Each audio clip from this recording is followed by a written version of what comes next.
people are like, oh, but StarLadder's gonna hit me with, you know, violation, which is not gonna happen to me because I am not a sponsored stream. I have no way to get donations. I'm not taking any money off of this. As Fords finally breaks a losing streak, they get on the board. That was a good half, guys. GH in chat, guys. GH in chat. As I continue what I was saying.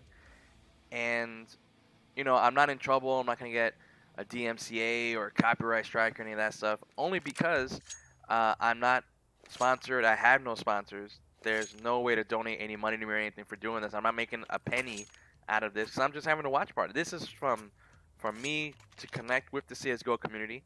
You know, I've been playing CS for over 20 years, literally. And I love this game. I love this community. I'm old school. You know, I go to tournaments. I will be at ESL New York, so I'm going to that one. So, like I said, I know a lot of people were worried. They're tweeting me. They're emailing me. Oh, be careful. You know, StarLadder is going to take you down, take down your stream.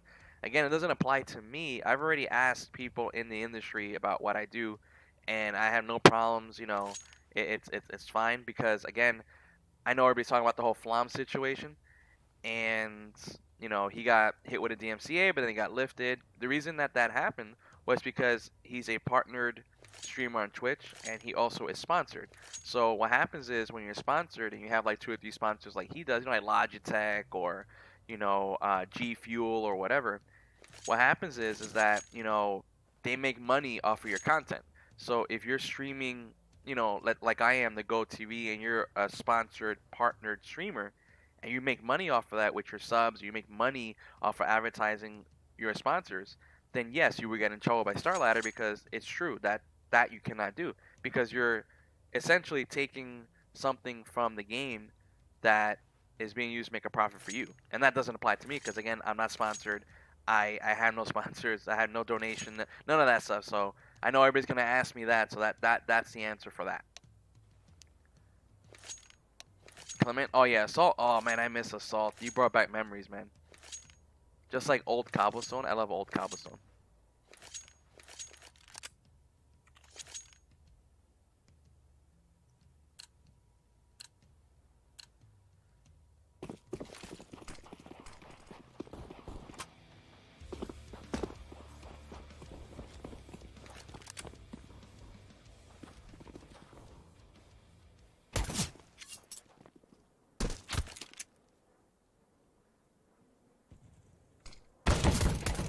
Ooh.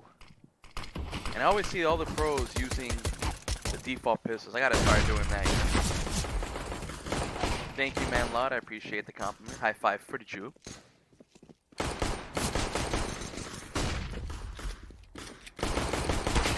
Woo. Look at these guys, man. I see. For me, I always buy the Deagle. Every time I buy the Deagle, that's what I do in round 1. The pistol rounds, I use that. But I'm gonna start using the default weapons. Denny Love, DE Dust. Yeah, Dust 1, man. Great map. Oh, man. Amanek putting on a show with a nice little 2K. X and Jerry. Flick gets Amanek. 2v1 situation. Looking good for G2. They do have the bomb down. They're waiting for Flint. They're waiting for him.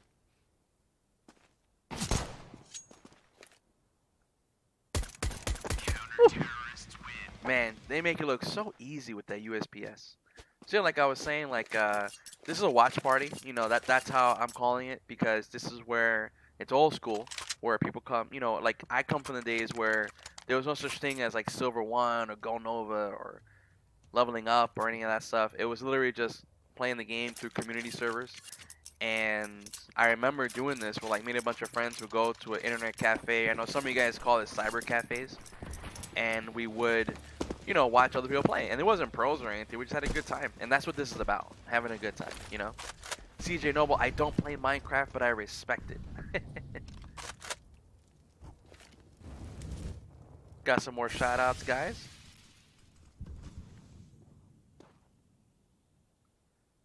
Thank you, Sumayadi, Barman, and Manlad for the subs. You guys get high fives. Welcome to the LTJ clan. Woo, it's a good community.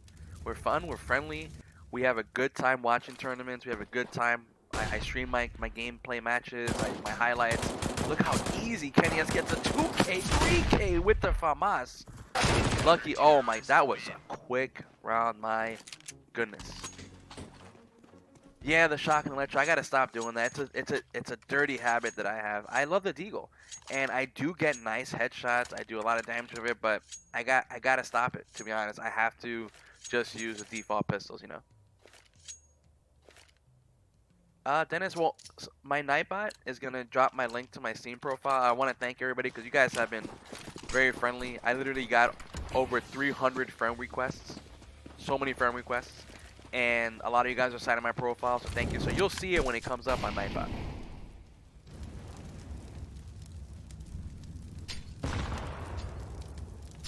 Yeah, Spike, these guys are really good, man. I love watching them both play.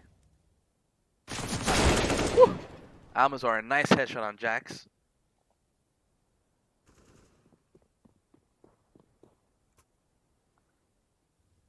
I did buy a new FAMAS skin. I should use the FAMAS more. Like I said, my style is I always get the deagle, main pistol. Oh, look at shot. He gets up, he gets in first. I use that gun to the UMP. That's a nice skin with the flames there by Kenny S. Oh, Flit with a nice shot. Thank you, Kenny S. Out, unfortunately, it is a 3v1 situation in favor of fours.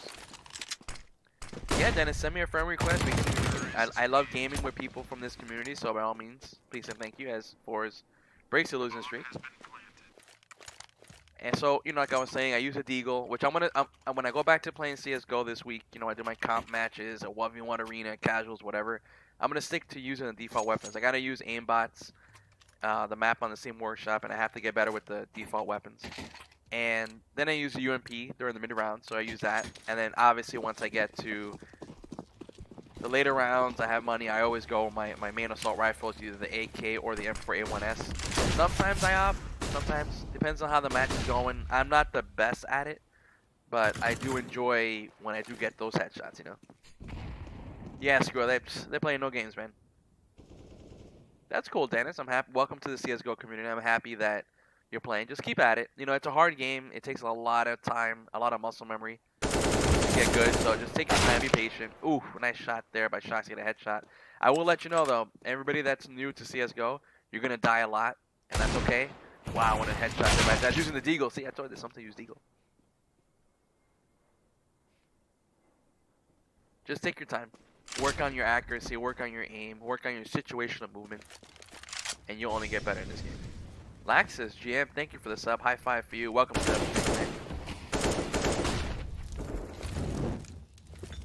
good. Wow, look at that molly. That was beautiful. As Almasar does a Kobe Bryant-like grenade taking Kenny S out at Catwalk. Bomb is about to go down for fours. All G2 can do is save. Maybe he gets a pick. I doubt it, but yeah, I wouldn't even risk it here. Yeah, like Shaka said, Kobe. That's cool, Dan. Oh yeah, 1.6. Like I said, I've been playing CS since it was a mod in Half-Life. I love CS. That's why, like, when I decided to rebrand my YouTube channel about a month or two ago, give or take, I wanted to just do CSGO. And I'm happy I did because I got to connect with all you great people. I know a lot of people think the CSGO community is toxic and racist and all that stuff, but, you know, you can't let a few bad apples determine the whole tree, you know? There are good people who play this game. That's why I always tell people to stress as Force wins that round. I always stress, be happy, be friendly, be positive.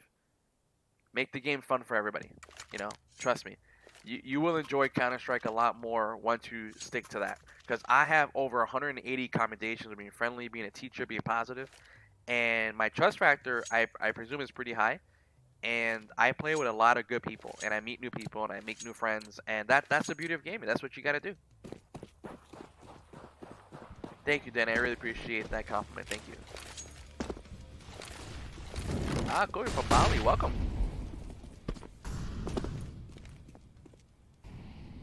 Oh, yeah. Mastodon is correct. Like I said, and you'll meet friends. Like, you know, yes, you're going to solo queue for a little bit. Like, if you play comp or whatever, you're going to meet people eventually. And you just send them a friend request and you just keep queuing up and playing with them. Oh, Shox with a 2K there. Stopping fours. Uh-oh. Thank you, Dennis. I appreciate that.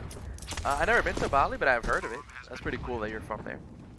Now, yeah, Abhishek is correct. Like, it can be toxic. That's every game. League of Legends can be toxic. Dota 2 can be toxic. Even Fortnite can be toxic. But all you gotta do is mute, report, and block the people that are, you know, ruining the game. As we have a nice little boost here.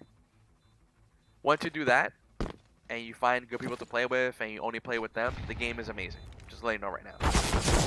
Oh man, they took care of the boost there. Oh, face crack with a 2K.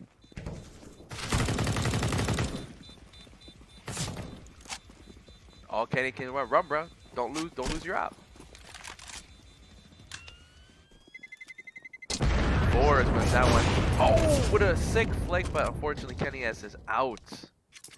Somebody wanted to get the Zeus there. That's cool. You're from Germany. Welcome, Dennis.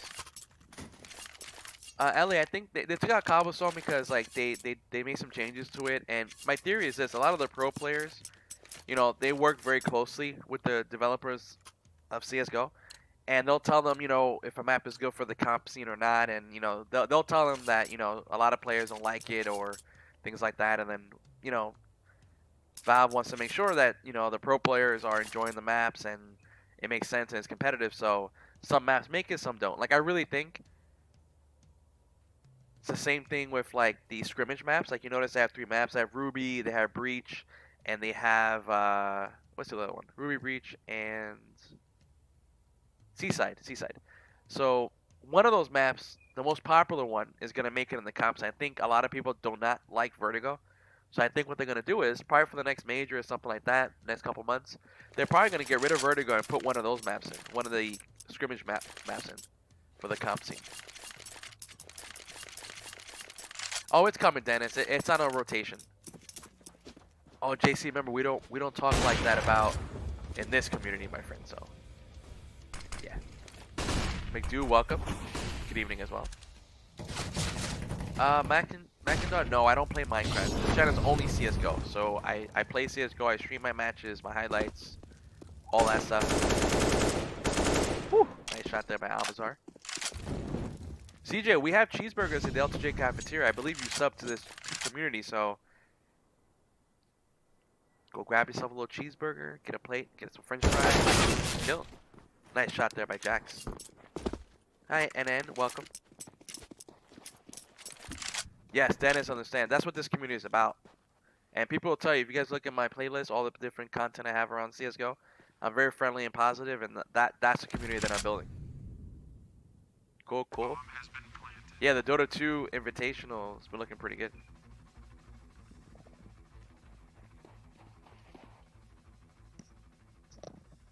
You gotta get the ketchup seed. We also have spicy ketchup. If you like spicy ketchup, we have that as well. Look at this boost here. Yeah, Spike, I think G2 is gonna win this. But for this round, it's gonna be Force. I still think they're gonna come through at the end. Just gotta hit their shots.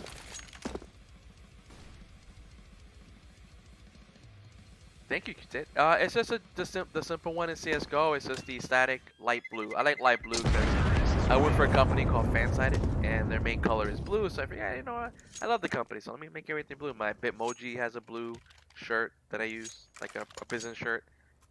My SSG is blue. Hey, what's up, Yara boy? I'm doing good, man. Woke up very early. It's 6:49 a.m. here in the beautiful city of New York. Got my coffee from the LTJ cafeteria. A little tired, but you know, otherwise good. How about you? How you doing?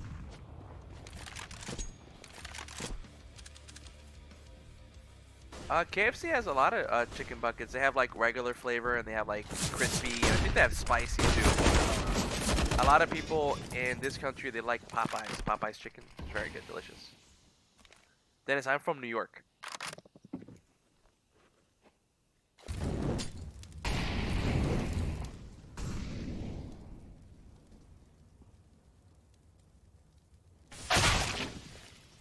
Oh man, they got Kenny S there.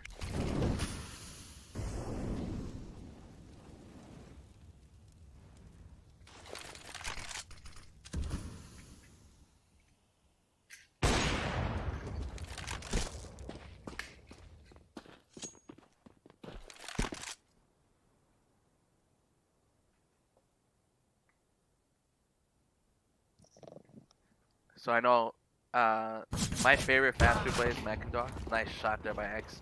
I love Wendy's. I don't know if you guys ever heard of Wendy's, but Wendy's is amazing to me. I try not to have it too much, so yeah, I lost a good amount of weight. I think I'm up to like 15 pounds. I know I lost 11 for sure. I haven't weighed myself yet. I'm gonna weigh myself probably later on today. But yeah, Crazy did win Dark Master. Yes, it did. That was definitely a 6-shot mitts. Yeah, Fury, welcome back, bro. Again, guys, if you like writing about Fortnite, if you play Fortnite and you want to write about the esports scene, angles from the game, opinions, all that stuff, take a look at Nightbot. I got linked there. I'm looking for writers and a site expert, a co-expert, which is a paid role. You're basically like an editor of the site. You get to write about the game and run the site, run the social media accounts. What is Jax doing? Nothing eclipsed. Oh, never mind. Jax Gazama's got a good headshot there with the AUG. Oh man, Force is putting in that work, huh? Oh, Maggie, you like Wendy? That's cool. I love Wendy. Wendy's is awesome. They have something called the 4 for $4.44. So for like, you get to pick 4 things. That's like $4.44 with tax. And you get chicken nuggets, you get French fries, a junior bacon cheeseburger, whatever you want. It's delicious. French fries, I love it. Oh, Denny, you brought me back. I remember that too. And I was like the baked potato broth. Oh, that was delicious, man. Especially when you get that with a junior bacon cheeseburger. Woo! Spice wraps are good too. I know, Ellie, but see, the thing is this. I respect Fortnite. You know, I don't play. Let me rephrase that. I don't stream it. I do play it once in a while with friends. All my friends play Fortnite. Because, you know, you can play with anybody. You can play. It's all cross-play, so it makes it fun. But like I said, I'm looking for people that want to write about the game. I know people love it. They want to write about it. So, yeah. Guys, I'm going to be right back. I'm going to get a croissant. I want a butter croissant. So I'm going to go to the LTJ cafeteria. So, again, guys, hit the sub button. Hit the like button. Join this community. You're going to have a lot of fun, I promise. BRB. Oh, thank you, Jet. High five for you. That's very kind of you to say thank you. BRB.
Oh man, they got delicious croissants in LTJ cafeteria. It's got me a nice toasted, buttered croissant. I love it.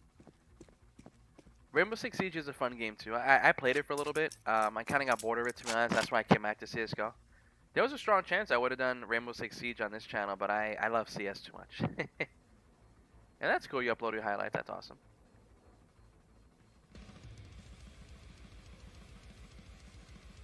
Yeah, me too. Like Steven V. I play mostly. I mean, I just started to take comp seriously like earlier, like about a month ago. As Force, oh man, they're making a little comeback. They could be the comeback kids. Like I pretty much enjoyed just playing with friends, community servers, casuals, a little bit of hostage. I like Danger Zone. Danger Zone was a lot of fun. You know, again, you find a good friend, couple friends. You do that nonstop. It's a lot of fun. You know. Oh, hard shit, I went to get a croissant real quick. I'm back, though. Egg rolls are delicious, too. Kishav, I am silver 1, but I won my last 10 straight competitive matches. So I'm hoping to get out of silver 1 soon. Jayco, of course. High five, welcome. Oh, CJ, good luck with your driver's test, man. I do have a driver's license, I do drive. Best tip I can tell you, just don't overthink it. Just do what comes naturally, just like when you play CSGO. Just do what you do naturally. Good luck, man. I hope you do well and you get that. Rajat, I think G2 is going to win, man. Man, might have called you. Thank you, Katina. I appreciate the compliment. Jet, all you gotta do is hit sub and hit like. Join the LTJ clan. Once you do that, go to the cafeteria. We got a cafeteria here. Grab our croissants. We got a lot of croissants, man. We got danishes, hot coffee, ice cold coffee. I like iced coffee. It's in the morning, you know.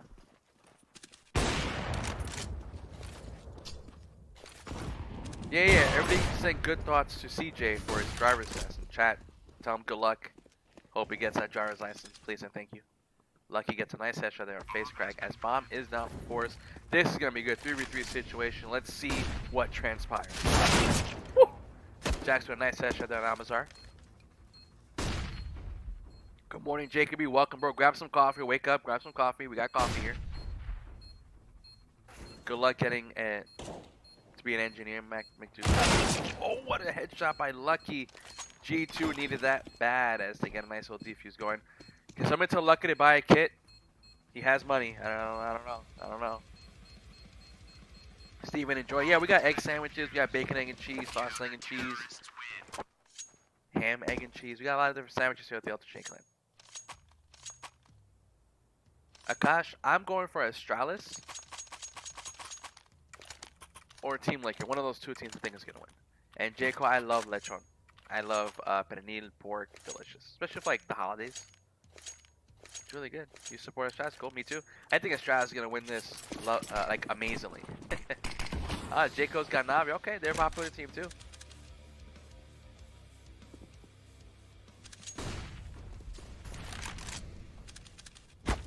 Give some shout outs. Amal Patil and Siwi. Thank you for the subs. High fives to you guys. I really think today we're gonna hit 1,000 subs, which would be a beautiful thing. Again, thank you for the subs, guys. I really appreciate it. Johannes, I saw what Astralis did at the last major. They're just so good, and I think with everybody needs a break from CS:GO. Which I tell people all the time. I play the game 5 days a week. I usually do comp matches weekly. I do like at least a minimum of 3 matches at least, just to keep my rank more or less the same. But I don't play at all on weekends. This is special because I want to watch. I always watch the tournaments. I always do watch parties, and I have fun. This is my first watch party done on this channel, on my YouTube channel. And it's important to take breaks, so I tell people all the time it's good. And when pros do it, I feel like Astralis rest. I think I read somewhere on the internet that they haven't played in like 50 days or something since the last major. So I think that they're gonna be good because they're rested. They've been practicing. I'm telling you, they're gonna unleash hell when they come in. I'm telling you. That's cool, Jake. Could be good. Keep it up with the soccer. Yeah, FCR, I'm happy you're here, but we're chilling. We're having a good time. We're watching this, having, good stuff. I'm Silver 1, by the way. I'm going to get better soon, don't worry. I just want to take comp more seriously, We have a 3v2 situation. Force about to get the bomb down. Utility's going down. Kenny S is coming. He has an op. Be careful. Oh, they just got him there through that nice angle. Jax, yeah, I don't know what he's going to do. Just save, yep. Best thing he could do there. Yes, Kashav, that's for sure. That's why I'm going with them. Like they play so technical that they're gonna be fun to watch. That's why I can't wait till next weekend. Thief and Chili, I'm not on Face It. I need to get better in regular matchmaking in CS:GO. Like I want to do ESEA, but I'm gonna wait till probably maybe early to mid next year. I want to do a couple more months of just matchmaking, get higher elo here, and I know I'll be ready. Yes, CJ, that's good. Come into the LTJ Cafe. You are. I know you subbed, so you come in. When you sub, you're part of the LTJ clan. Come in. We got a lot of gosh, that's a good pick, man. Team Liquid's gonna be good, so it's gonna be fun. Next weekend, I believe, is the Legend stage. So that's gonna be really cool. Yes, Jet. In my community here on this channel, I just don't stream tournaments. I'm streaming this because I love doing watch parties with the tournaments in CS:GO.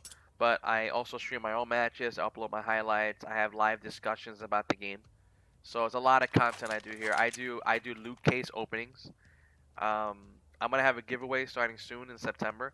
I know a lot of people in the community want me to hit 1,000 subs by today. If we do hit 1,000 subs, I probably will do the giveaway earlier. I might do it this week coming up, maybe like on Tuesday or Wednesday, but we'll see. I'm just doing this to connect with people, have a good time, and hopefully find some new writers. For my esports division, I am what they call an editorial director. That's my job. I help people get better when it comes to their writing. I learn from them and I coach them and train them. It's a beautiful job. It's a dream job, especially because a guy like me has been doing retail for 15 years. 15 plus years I was working at Best Buy. And I was about 9 years of that was a supervisor. So to be able to have a dream job like I do at Fansided is a blessing and it's beautiful. And I just need to get more writers because my esports division is pretty new. It just opened up earlier this year, so I'm hoping to connect with gamers and hopefully some good writers out there, especially if you do it for school. Like, you know, if you're in journalism or whatever, it'd be cool. Spec to ride, I think Astralis is going to win. Thank you, Hershey, for love from India. High five to you. What's up, Vodka? Welcome back, bro.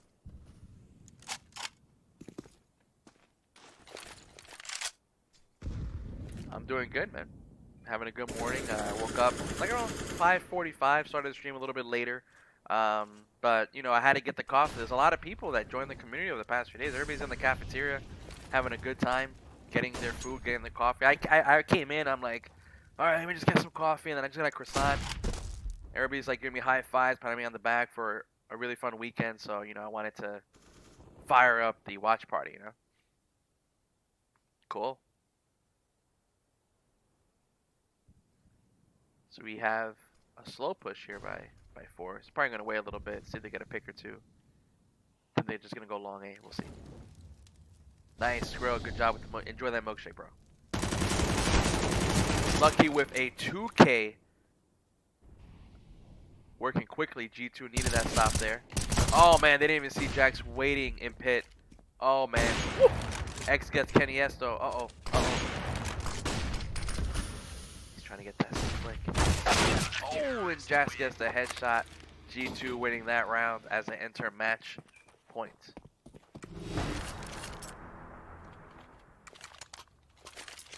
Oh, so we don't talk like that on this channel. Just a little heads up.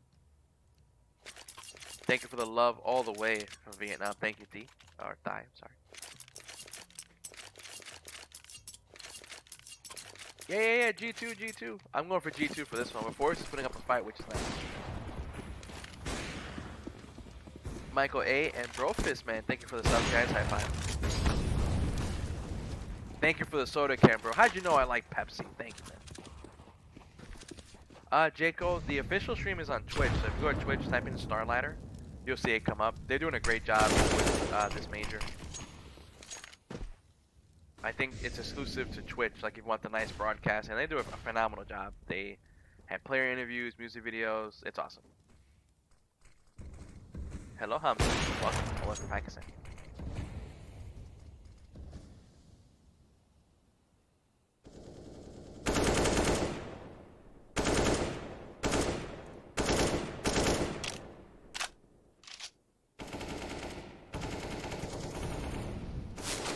Forrest trying to get a pick here to run through catwalk, and they get lucky.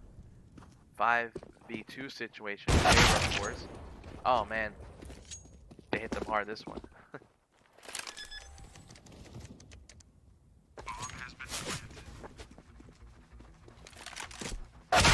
Ooh.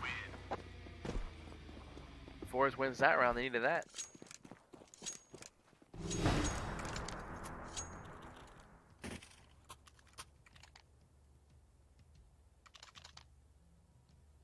Vodka, I got in that match. I would get. Last night, Mouse won.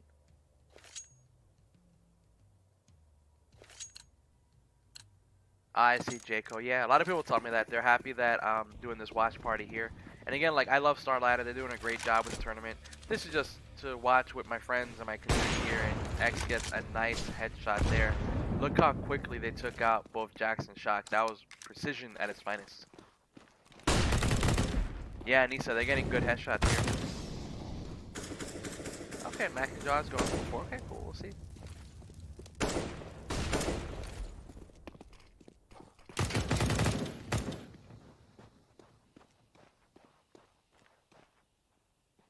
Yeah, Kenny S is missing, man.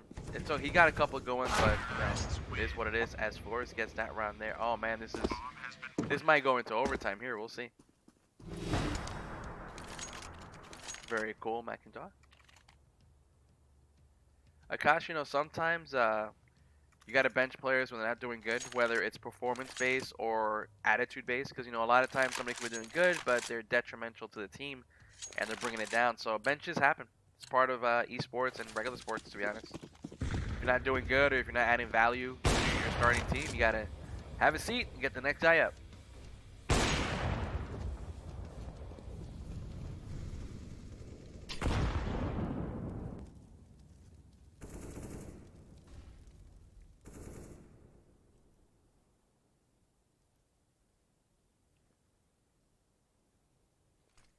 Very cool, Jacob.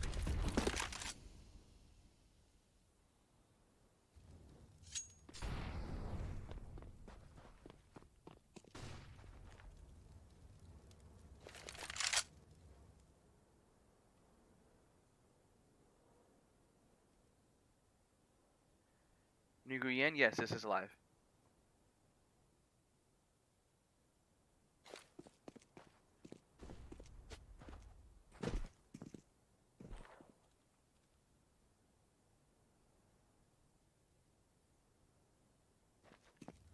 Once again, guys, if you could please hit me with a sub and a like. Join the LTJ clan. We have a lot of food. We have a lot of good times, good memories. I can't wait to play some of my matches with you guys so you guys can see how I do. And I would love to get some feedback and help me improve as a player because I love helping people and I love getting help. I enjoy getting advice and tips and stuff. So. Ooh, Jack's got a nice 2K there. Oh, man. Stopped him dead in his tracks there. 3v2 situation. Bomb is down for 4s. Can G2 get the retake? What are they going to do here? Let's see. Yeah, CJ, you're right. Welcome back, Kevin. Thank you. Macadon, no, I don't have a Discord. That's all coming down the road. I might not have one. I want everything done through the YouTube channel as Amazon gets a nice pick. Catwalk. Shots against Amazon real quick. We are down to a 1v1 situation. I don't know if he has enough time. Never mind. Face crack with a huge kill. Woo. Oh man, 4s. You gotta be careful here. If I'm G2, I would take. Do they have a timeout? Let's see. Yeah, I would take a timeout if I'm them.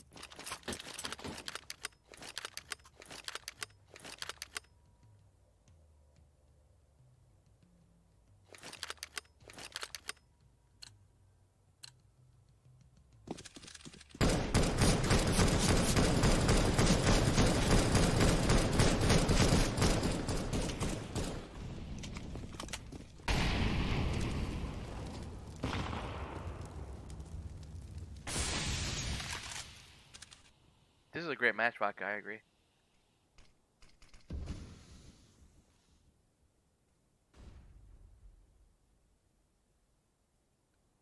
What up, a quart? Good morning. Oh man, it's gonna be real close here. Let's see what 4s can do.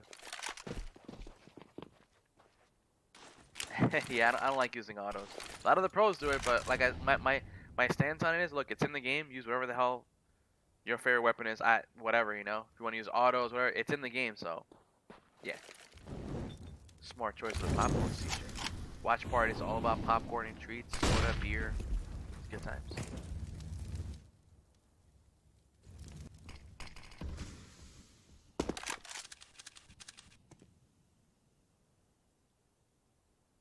Kenny S waiting.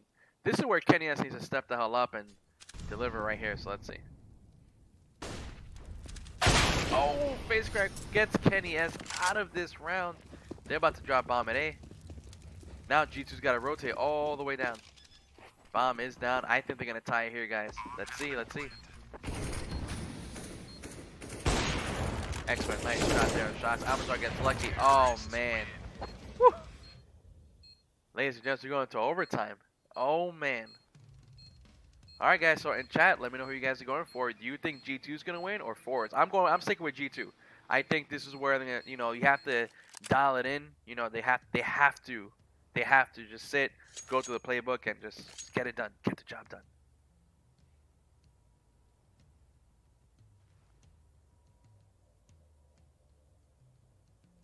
The comeback is real.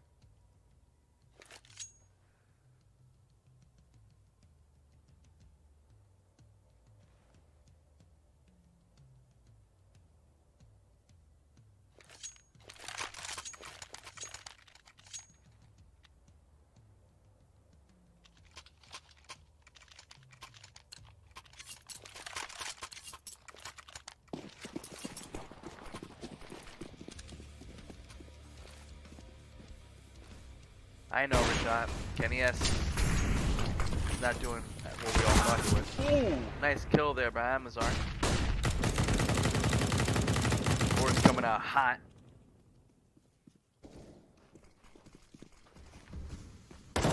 Ooh, lucky there. X hits here lucky real quick. Oh man, this is fours, man. They want this. I'm telling you, they want this. Woo! Amanek with a nice kill there with the op and Amazar. They're easily gonna get the bomb down at A. Oh man.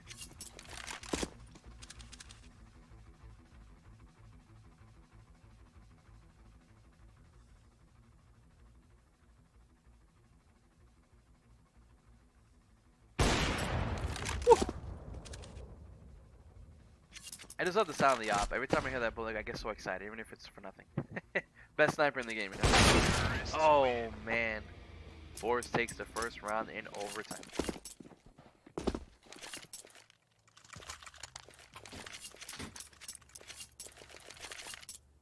I like that top. Welcome to G2's Fiesta.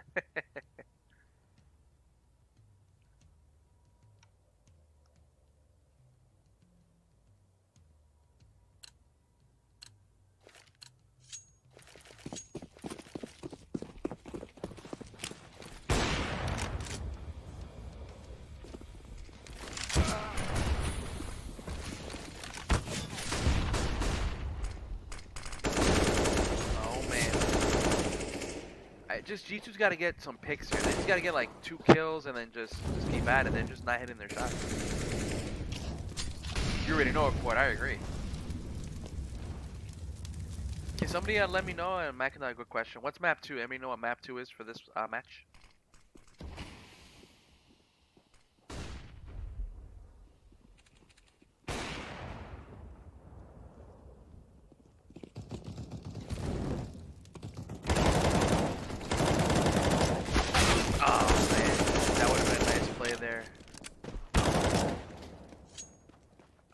Okay, okay. Bomb is down. G2 needed this.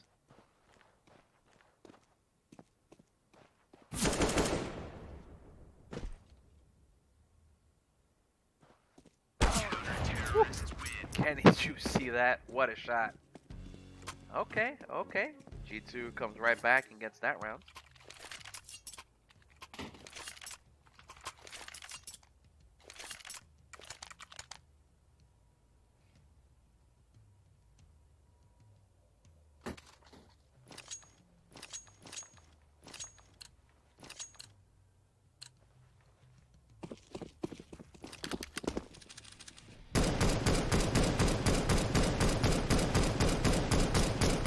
That auto life is real.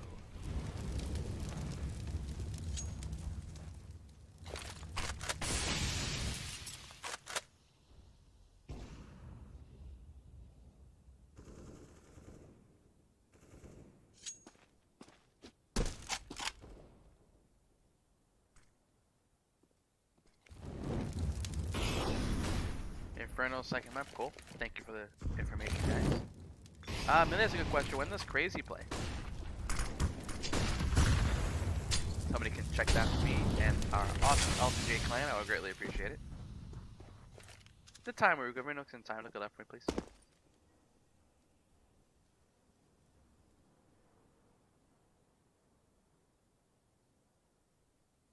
Thank you, Ahmed.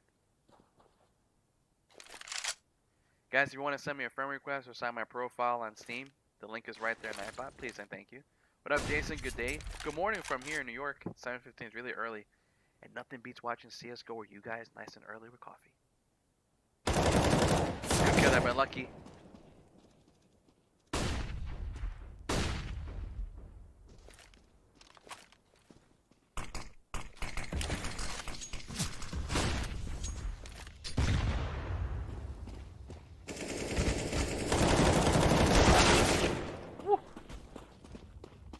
Oh man, G2 in a good position. Oh, and Shots gets him with a nice headshot. Oh, there you go. That's the G2 we love to see.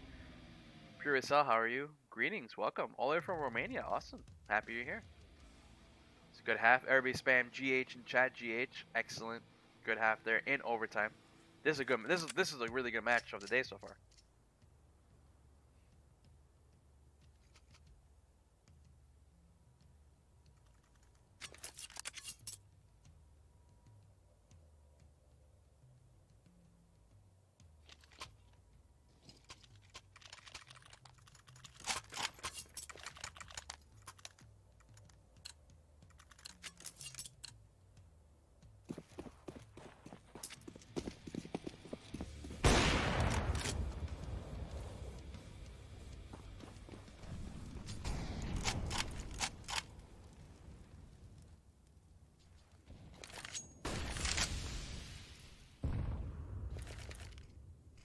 Good luck, CJ. I really hope you do well. Everybody give CJ a GLHF for his driver's test today. He is a member of the LTJ clan. So hit him up, guys. Wish CJ GLHF for his driver test. I hope you get it, man. Let me know when you do. Let me know.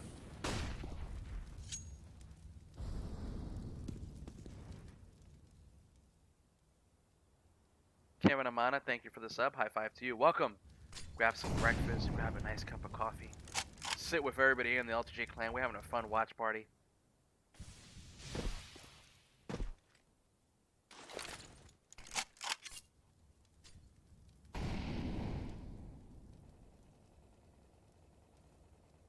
Pudicel hi, thank you for the sub. High five. Welcome. Almazar with a nice 2K there. Spectron, thank you for the sub. High five. Welcome.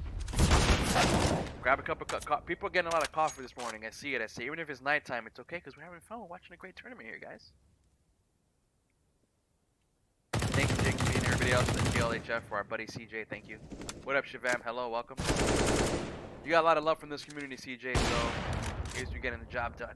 Excellent. Nice one, stock. With the jump down. I'm going to get ahead. Oh, man. Woo. Forrest gets right back into it. It's crazy. Could it be a second overtime? Imagine.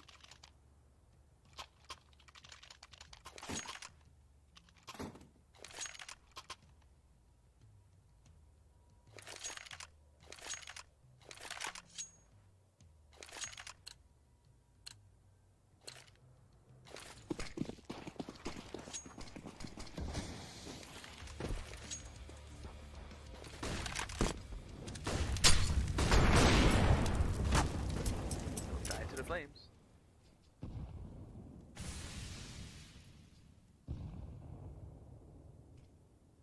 Shock and Electro, that's been a interesting debate. People wonder if they could get skins for like the Smoke, the Flash, the Zeus. I don't know. I think like utility should just be left the way that it is. That's just me, because then it's gonna get weird to see like pink grenades or like army grenades or Asimov grenades or whatever. So I would say no. What a shot there by X and a headshot on Kenny has taken him out of this round.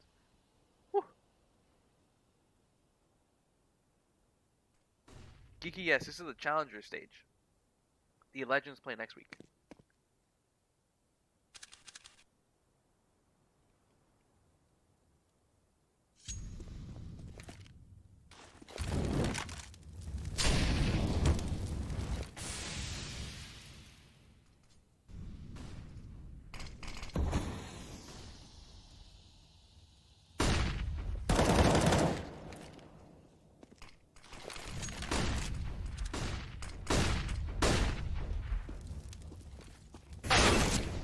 Wow, good shot there by Lucky.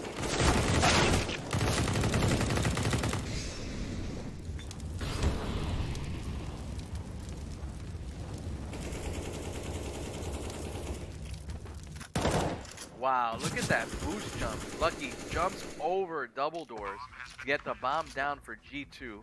Force entering a retake situation, 3v3, but G2 is very low on health.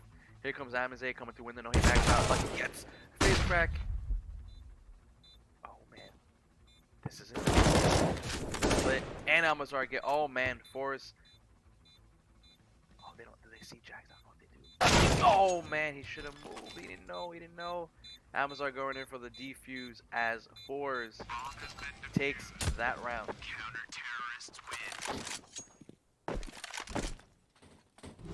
Cool. Jacob will be here, and we'll do a rehash. I got over 300 friend requests.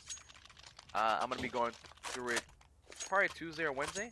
and really appreciate all the love and support, guys. I see a lot of you guys sign my profile and stuff, and I really appreciate it. Thank you. Speaking of which, if you are enjoying this stream, you see in my playlist with my highlights, my competitive matches, my casual matches, my community service showdowns, and 1v1 arena or retake situations. Please hit the like button, hit the sub button. I would greatly appreciate it.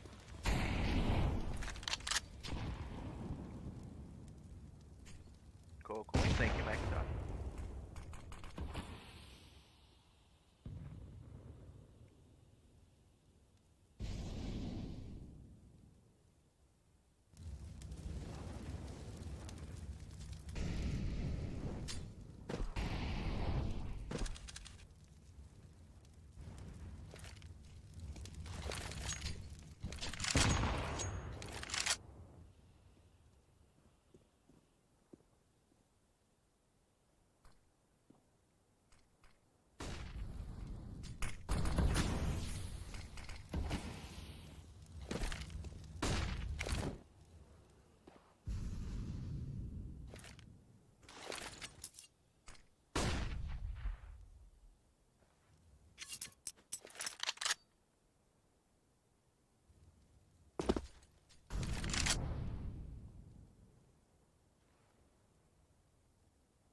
This is a round where you just gotta play really well. Kevin, yes, that is my crosshair. That is the light blue, just regular static.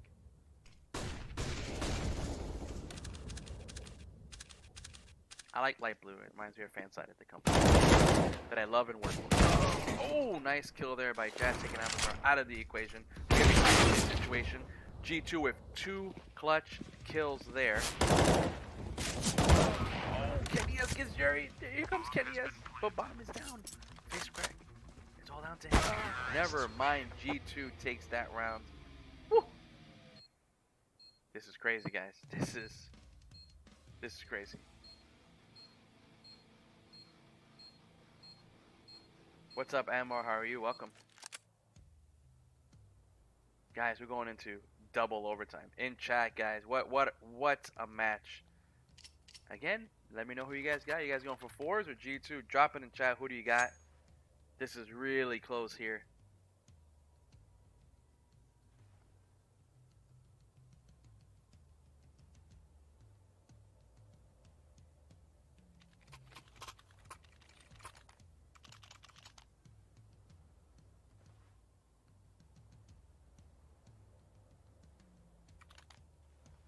Quiet, thank you so much for the sub. High five for you. Well, we got a lot of 4s people in chat. That's good. I'm so sticking with my pick. I'm going with G2.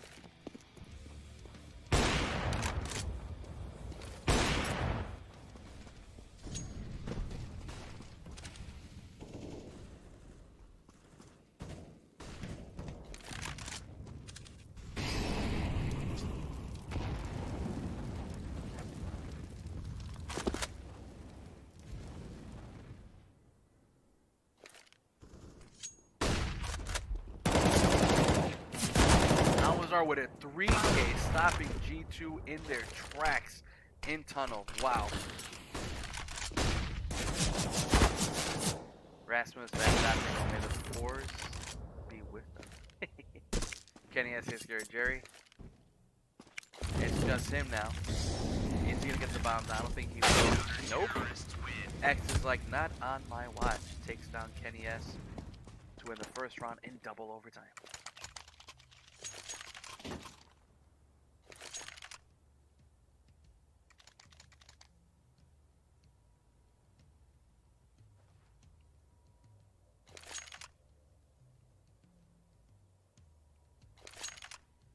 Diggs, man, I mean, there are many team names. Like, you know, you gotta pick what, you know, you guys like.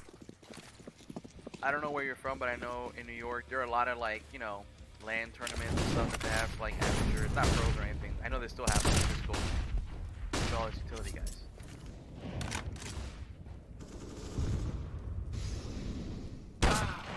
Oh, Kenny S with a sick flick on X. Just take a face crack.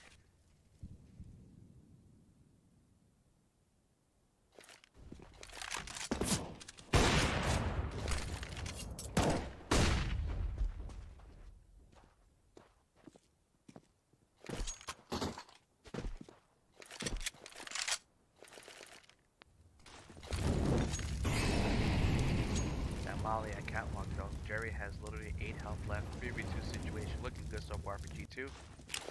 What's up, Connor? How'd you do in Women? D-Rose, remember we don't speak like that in this community, so later. Bomb has been planted.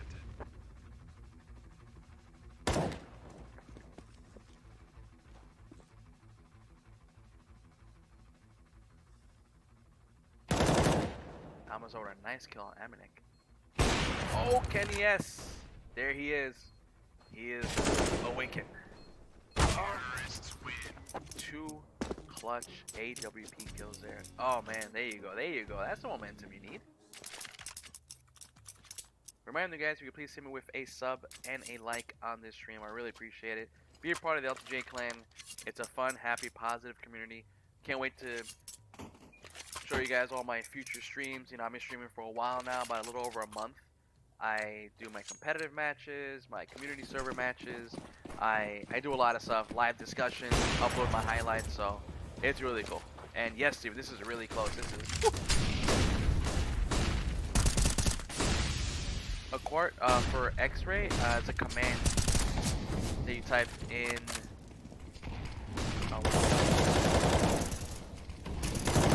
Type in console. Just go to Google and type in X-ray code console CSGO. It'll come up. That's what we think. Everybody's shooting through smoke. They're trying to be heroes. Oh, face crack with a nice kill at Amanek. It is just Kenny S now. Thank you, Kevin. I really appreciate that. High five. Yeah, Ellie, that's the Kenny S that I remember, but I don't really win this one here. This round. Oh, Kenny has a nice big flick, and he gets clipped by Almazar. Alright, that was a good half. This is a great way to start this day, huh? Thank you, Steven. That means a lot. I'm just here having a good time, drinking my iced coffee that I got from the LTJ cafeteria. Talking with you guys, hanging out. If anybody here loves to write, I am an editorial director for a company called Fansided, so I run their NHL, which is hockey, local sports, which are, you know, like New York, Houston, Boston. They have like all the sports teams, local sports teams, and I also run their esports division. I'm trying to find more esports writers for the sites that I manage.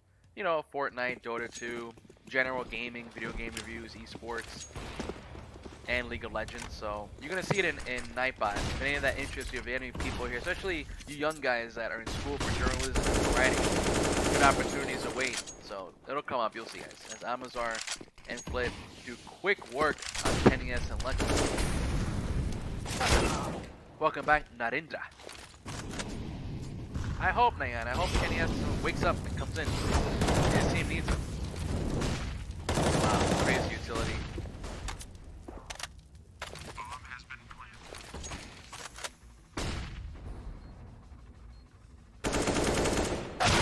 Oh, Jackson with nice catch on that.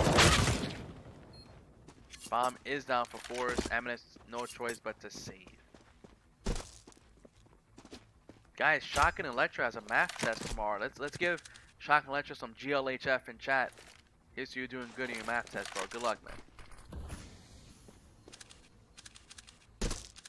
Hey, Quart needs help. Can we get the command? Can you guys type in chat the command to show X-ray when you're trying to watch it? Oh, as Jerry gets Amanek 4s coming through in the clutch. Getting that round. We are entering match point. Forrest can end this right here if they win. Woo! Here we go.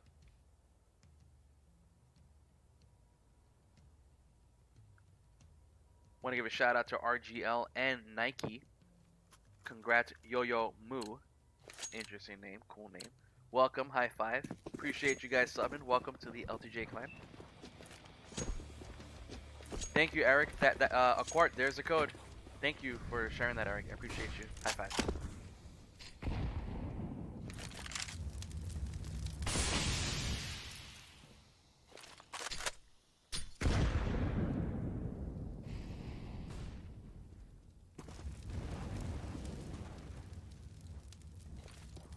Yeah, if you guys can just somebody Google it, double check me, please. Just get that in chat for a quart. I think that's it, but I'm not 100% sure.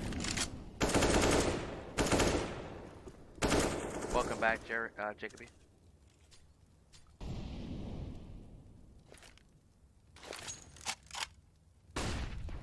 What up, Mitz?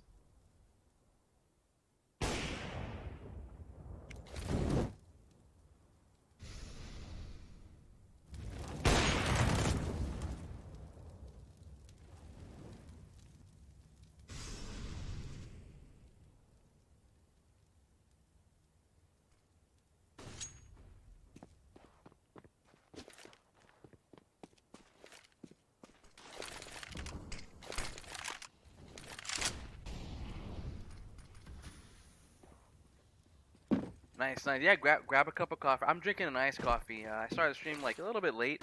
There's so many people, like so many people joining this LTJ community that we're building here. Kenny answering a nice sick flick on Catwalk. Gets another kill on face crack.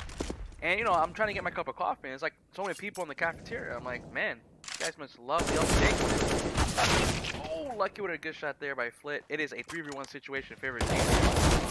Oh man, Amazar with 1 health. Sneeze on him. Throw a grenade, something. Oh, lucky coming through. Look at Kenny S. Most kills there. Woo!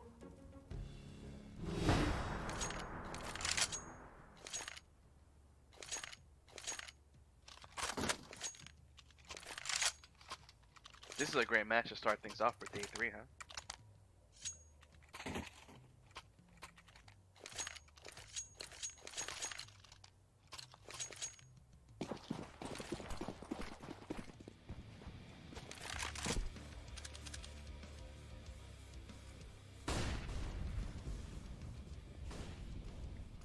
Geeky, GLHF means good luck, have fun. I always put that in my matches.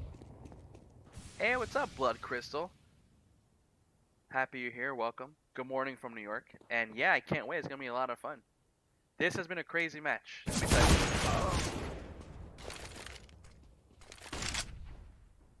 I see Kent is a Zai Roof fan, very cool.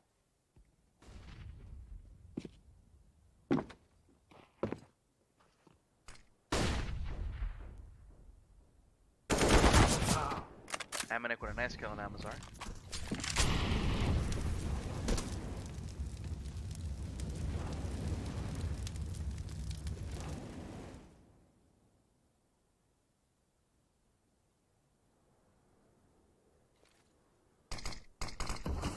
What a smoke there. Excellent. By fours. Alright, looks like we can go B. Shocks gets the bomb down, taking out Jerry. Here we go. Fours trying to end it right here. Bomb is down. 3v2 situation. These are entering a retake situation. What up, Asher? Hello, hello, hello. Yeah, Danique, I really hope Kenyan wakes up, but this might be the end right here. Ooh, lucky with a nice headshot here. Oh, go, man. That, whew, so tense as G2 gets a defuse, ties it up at 21. This is crazy. It's crazy.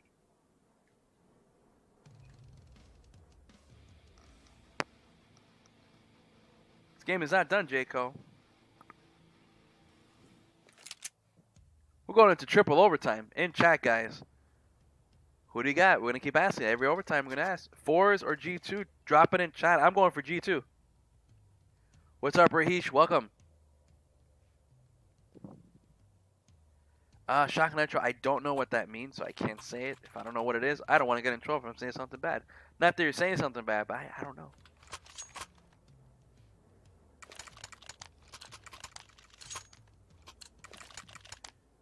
Hey, if anybody here plays Dota 2 and you want to write about it, I got a great opportunity for you for fan-sided Dota site called diredota.com.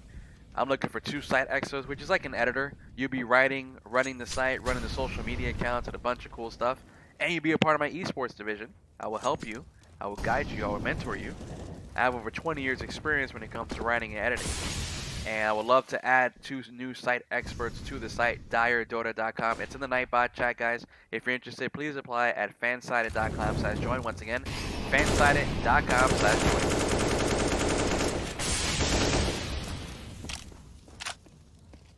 That's weird, Aquart. That's the code. That's one that I use. But I hope it gets solved soon.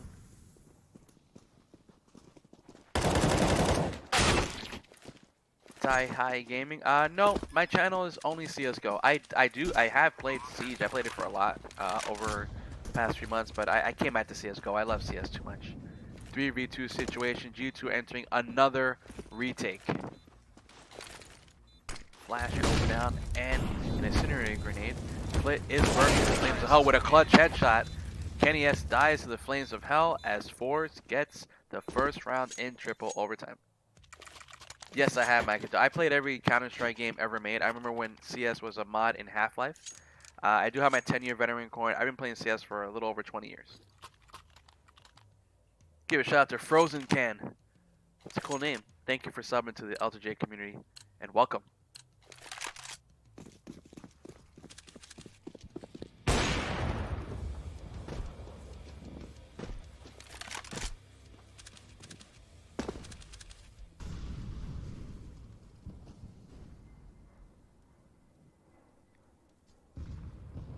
Barik, my rank now is Silver 1, but I won my last 10 straight competitive matches, so hopefully I'll rank up this week. That'd be nice. I'm going for Astralis and Team Liquid in this tournament. One of those two. Good shot there by Jax, taking Amazar out of the equation. 4v3 situation. G2 needs to win this round. They got it tied up.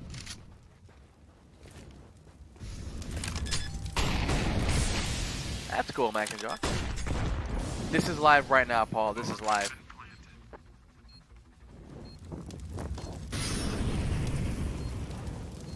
Global Elite in the house. Kent, what's up? Whew. Can somebody help out my buddy Aquar? How do you mute chat? What's the command in console to mute chat? Jax getting the job done. G2, they needed this. Whew. In there. A lot of people ask about Dust 2 if it's CT side or T side. I mean, Dust 2 is my all-time favorite map, not just in CS, but in any game. It's a fair map. I can't argue one side or the other, you know, to be honest. That's just me.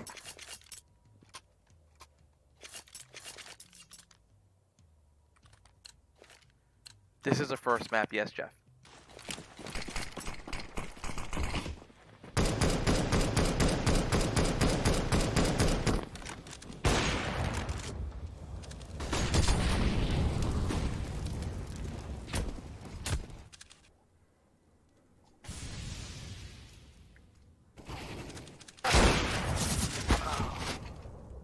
Good kills there by Amazar and X, getting Kenny S through the wooden double doors.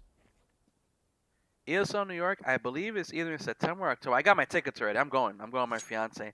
I'm going to live stream it, but not like I'm doing it like this. I'm going to do it live in person there.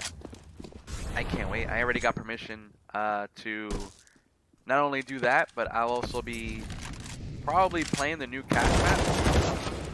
They're going to have it in display there. Valve is going to announce it during, I think it's going to be before, during, or after the tournament. It's no knowledge. It's public knowledge. They're going to be doing that, so that's going to be a lot of fun.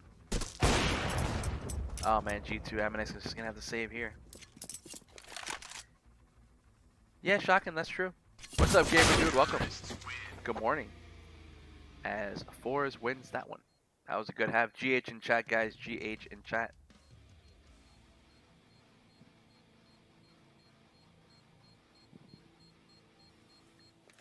Dennis, my Nightbot's going to have links to a bunch of my social media channels, writing opportunities for my esports division at Fansided, and my Steam profile. So once it comes up, just please hit the link, send me a friend request. I love that you guys have signed my profile. Like, that really means a lot to me. Thank you for that. And I appreciate it. My name is LTJ on Steam, and my profile, it ends in LTJ81. Whatever skin you like. I like Cyrex Gamer. Pick what you like.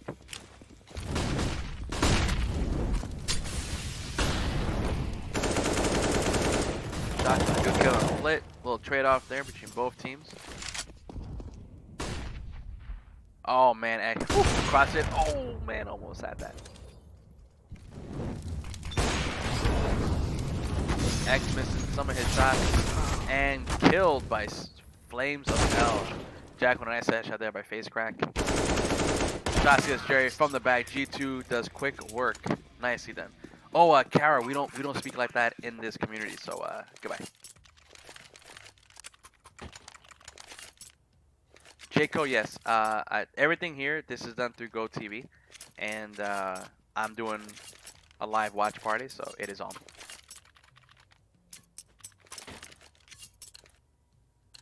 I remember that, Kutit.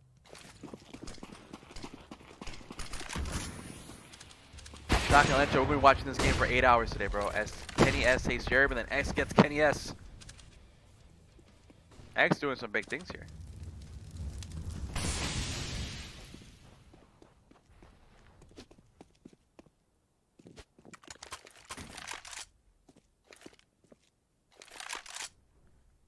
Congrats on that, gamer. Narenja, the time here, it is 7:41 a.m. in the beautiful city of New York. I woke up early. I went to bed a little bit later. You know, my fiance, we were watching America's Got Talent. Very fun show. You know, we watch a lot of TV shows together. So we were watching that. And, you know, we're chatting up all night till like 1 in the morning. I'm like, you know, I probably need to go to bed because I have to get up at like 5:30 to have another watch party. And I love it because, you know, it's CS. It's a major. You got to have fun, you know? I am playing CS for over 20 years. CSGO. I was on beta for CSGO. I love this game. I still think I love Counter-Strike Source. Like I played that a lot, and never did competitive. They didn't have any skill groups back then for CSS, and it's good times. Woo! What a job by Ford! My God, look at that. That was amazing. Ellie, like I said. Just send me friend requests. You'll see the link that comes up. I got over 200 friend requests, so it's going to take me a while to get through it, but I will get through it probably on Tuesday or Wednesday.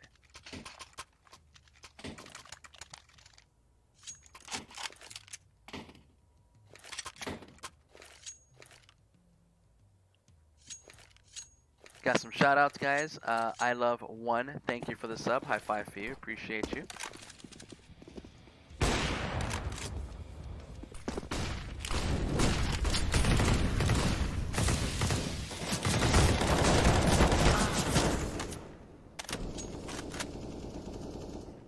Mitchell, I actually do not work out on the weekends. I did it on Friday before I went to bed. I do 20 minutes a day on my exercise bike, but I don't do it on weekends. Even if I wasn't watching or streaming the major, I still don't work out on weekends. Thank you, Asit. Love from India. Thank you. Appreciate that. Love from New York. Jerry with a nice 2K there. G2 and 4s in a 2v2 situation. Dennis, I am 37 years young.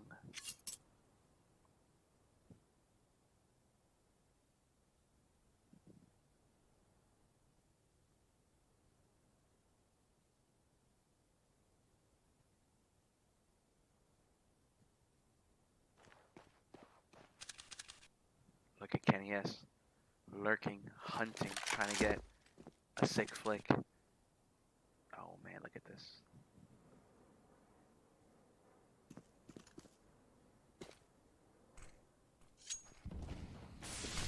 Here we go. Utility down.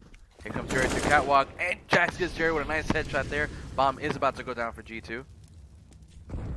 Bomb has been planted. Here we go. Let's see. X does have an op. He is going through smoke. Jax and him pass by. Oh, never mind. G2 tying it again. Holy crap. Another overtime, ladies and gents. Kia, that's awesome. From Bulgaria. Beautiful. Thank you. I'm happy you're here. Welcome. Thank you for the beautiful comment about the stream. I really love that. We're having a fun watch party here, ladies and gents. We're having a good time. Community is growing very nicely. And I'm happy you're all here, so thank you. We're going to have like a 20 overtime match. I can see so much. So much. Quadruple overtime. I'm still going for G2. I'm not changing my stance on that.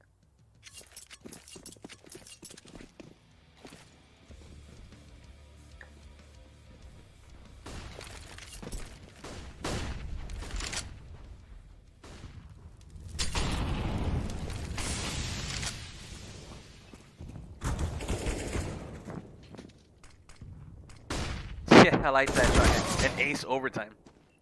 5v3 situation. 4 is coming out red hot here.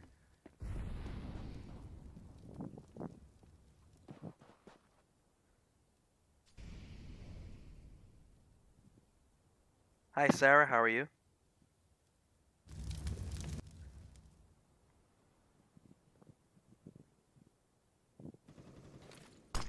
What? Oh, good kill there by Face Crack getting Kenny S. Uh-oh. Oh, remember, we do not curse in this channel, so goodbye. Happy to hear you're doing good, Sarah.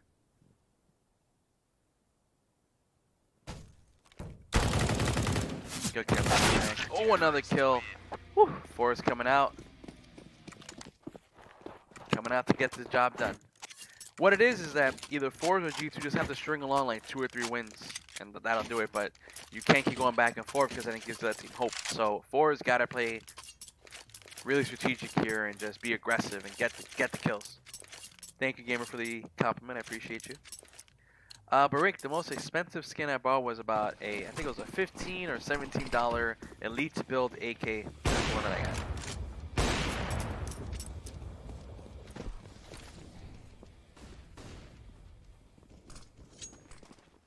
Imagine if this match goes on for like 8 hours. You never know. It could be 20, 25, 30 overtimes. You're welcome, man. Thanks for being here, man. Appreciate you. Have a nice time. I hope you hit the sub button, be a part of this community. We got food, we got coffee, we got Danishes, we got cereal. Good stuff. What up, Anton? Welcome.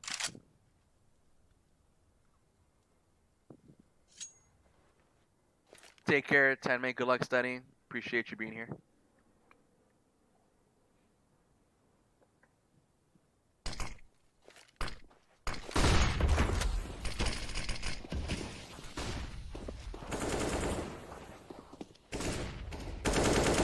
Oh, good kill by Kenny S. Come on, Kenny S, wake up. Get in there. As G2 gets the bomb down. 4 is entering a retake situation in a 5v3 situation. Looking good for G2. Blood Crystal is correct. Thank you, Danique, for the kind words. Thank you. Barik, what do I like to eat before a CSGO tournament? Well, it's super early now. I had a croissant and I had an iced coffee. This was evening time. Pizza. You gotta have pizza when you're watching CSGO. And soda. Pepsi, Coke. I will go with Coca-Cola and slice of sausage pizza. As Lucky gets X with a nice headshot there. Face fight takes care of Lucky. Bomb is about to go off. G2 is gonna tie it at 25.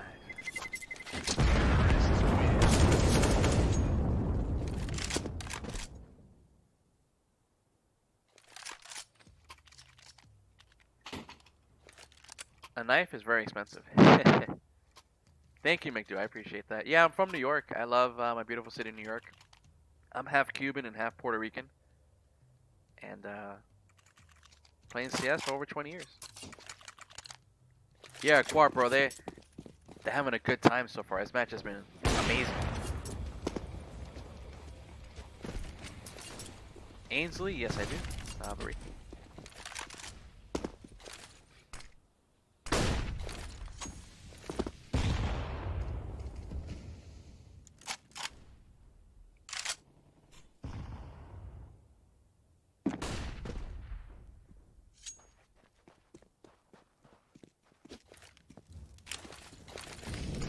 Oh, Jay, we don't talk like that in chat.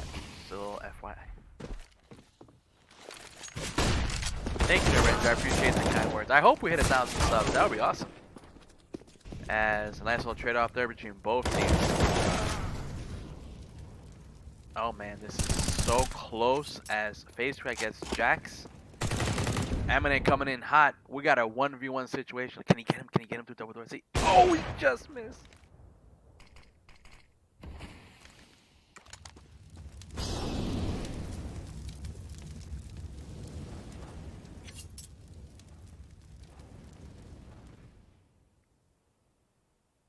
This is intense. I think he's gonna go and jump down. Right to CT spawn. Let's see.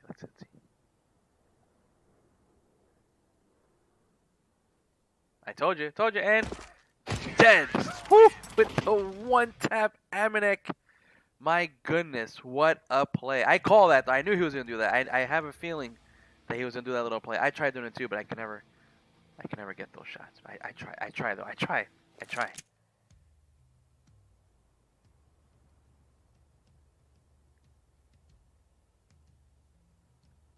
This has been crazy. They are the numbers guys for everybody in this tournament. They're kill AD, MVPs, all that stuff. Hi Eldar, how are you? Welcome.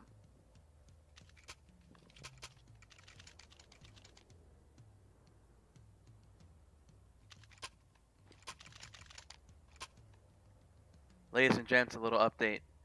We have 997 subs on this community that we've built here. All of us. It's not just me. It's not just me. It's all of us. This is the CSGO community. One of the best communities in the world. I know we got some toxic people and that's okay. But what I'm trying to build here is a fun, positive, friendly environment. When you come to this community, you're welcome. I don't care where you're from. I don't care about anything as long as you are fun, friendly, and you understand that we're building something special here so we can all grow together, we can play CSGO together, and just have a great time. This channel is going to bring a lot of content your way, let me tell you. Tournaments, my own gameplay, highlights, a bunch of stuff. We're going to have community days. I'm giving away skins every month. It's a lot of stuff coming to this channel. I want you all to be a part of it, and again, thank you. I'm also looking for more writers for my esports division. So keep that in mind, everybody. I want you guys to be a part of this. And for those of you that write, I'm an editorial director. I want to get writers to my esports division. Whether you write about CSGO, Dota, League of Legends.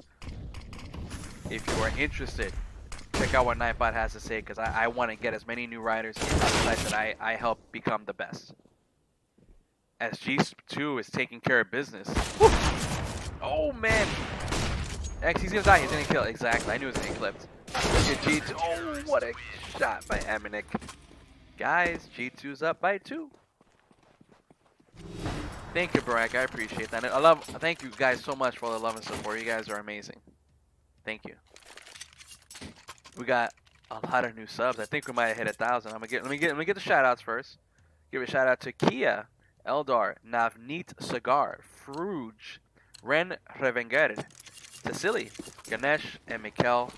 High fives. Thank you guys so much for the subs. I appreciate you. Come on in, grab a plate of food, have fun. This community is amazing. It's nice. And XSC says hi to Kenny S. Taking him the hell out of this round. Jax gets exited with the power of the flames of hell. Gets him down. We have a 4v4 situation. G2 needs to end it. Shots with a good shot on Flip.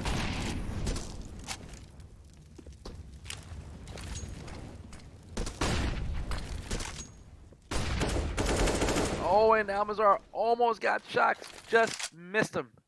Grenade going out through double doors. Looks like they're going to rotate to A.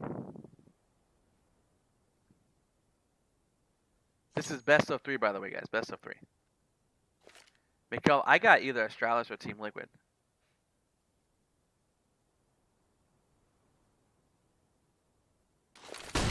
Little trade-off there.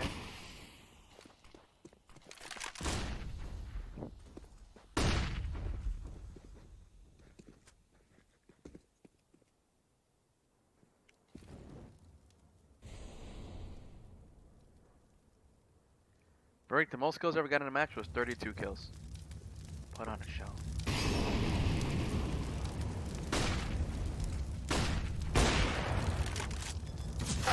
Phase. Force gets the bomb down. Just gets face crack with a nice headshot there. Bomb is down. Oh man, they gotta be careful here. It's now a 2v1 situation. What a shot! What a shot by Lucky. Woo! G2 with the defuse. And that's all she wrote.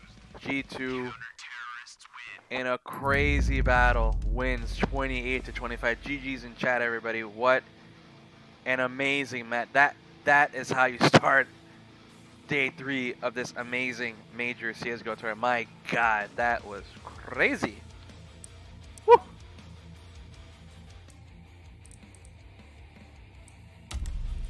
All right, let's get the next match in. Let's restart our stuff. And again, a little update here with me. Let me see if I think we might have done it. Let's see. Ladies and gents, I am extremely proud to announce this community, the LTJ clan, has just hit 1,012 subs. Everybody, hugs for you guys. Come on, big group hug. Come in.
Neglected somewhat. They're watching the apartments walk out, but not interior.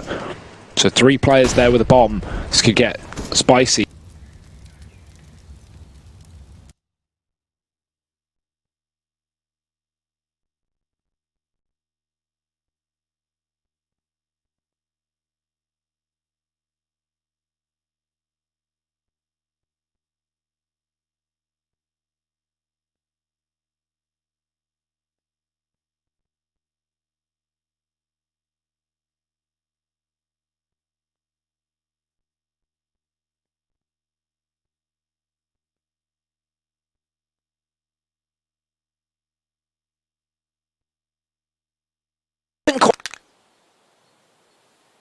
Quite get the kill. Kios, a massive frag. That right there has changed this entire round. If Vinny's able to swing wide and they're both running into CT, or if Kios misses that shot and the bomb gets dropped, that round is likely over.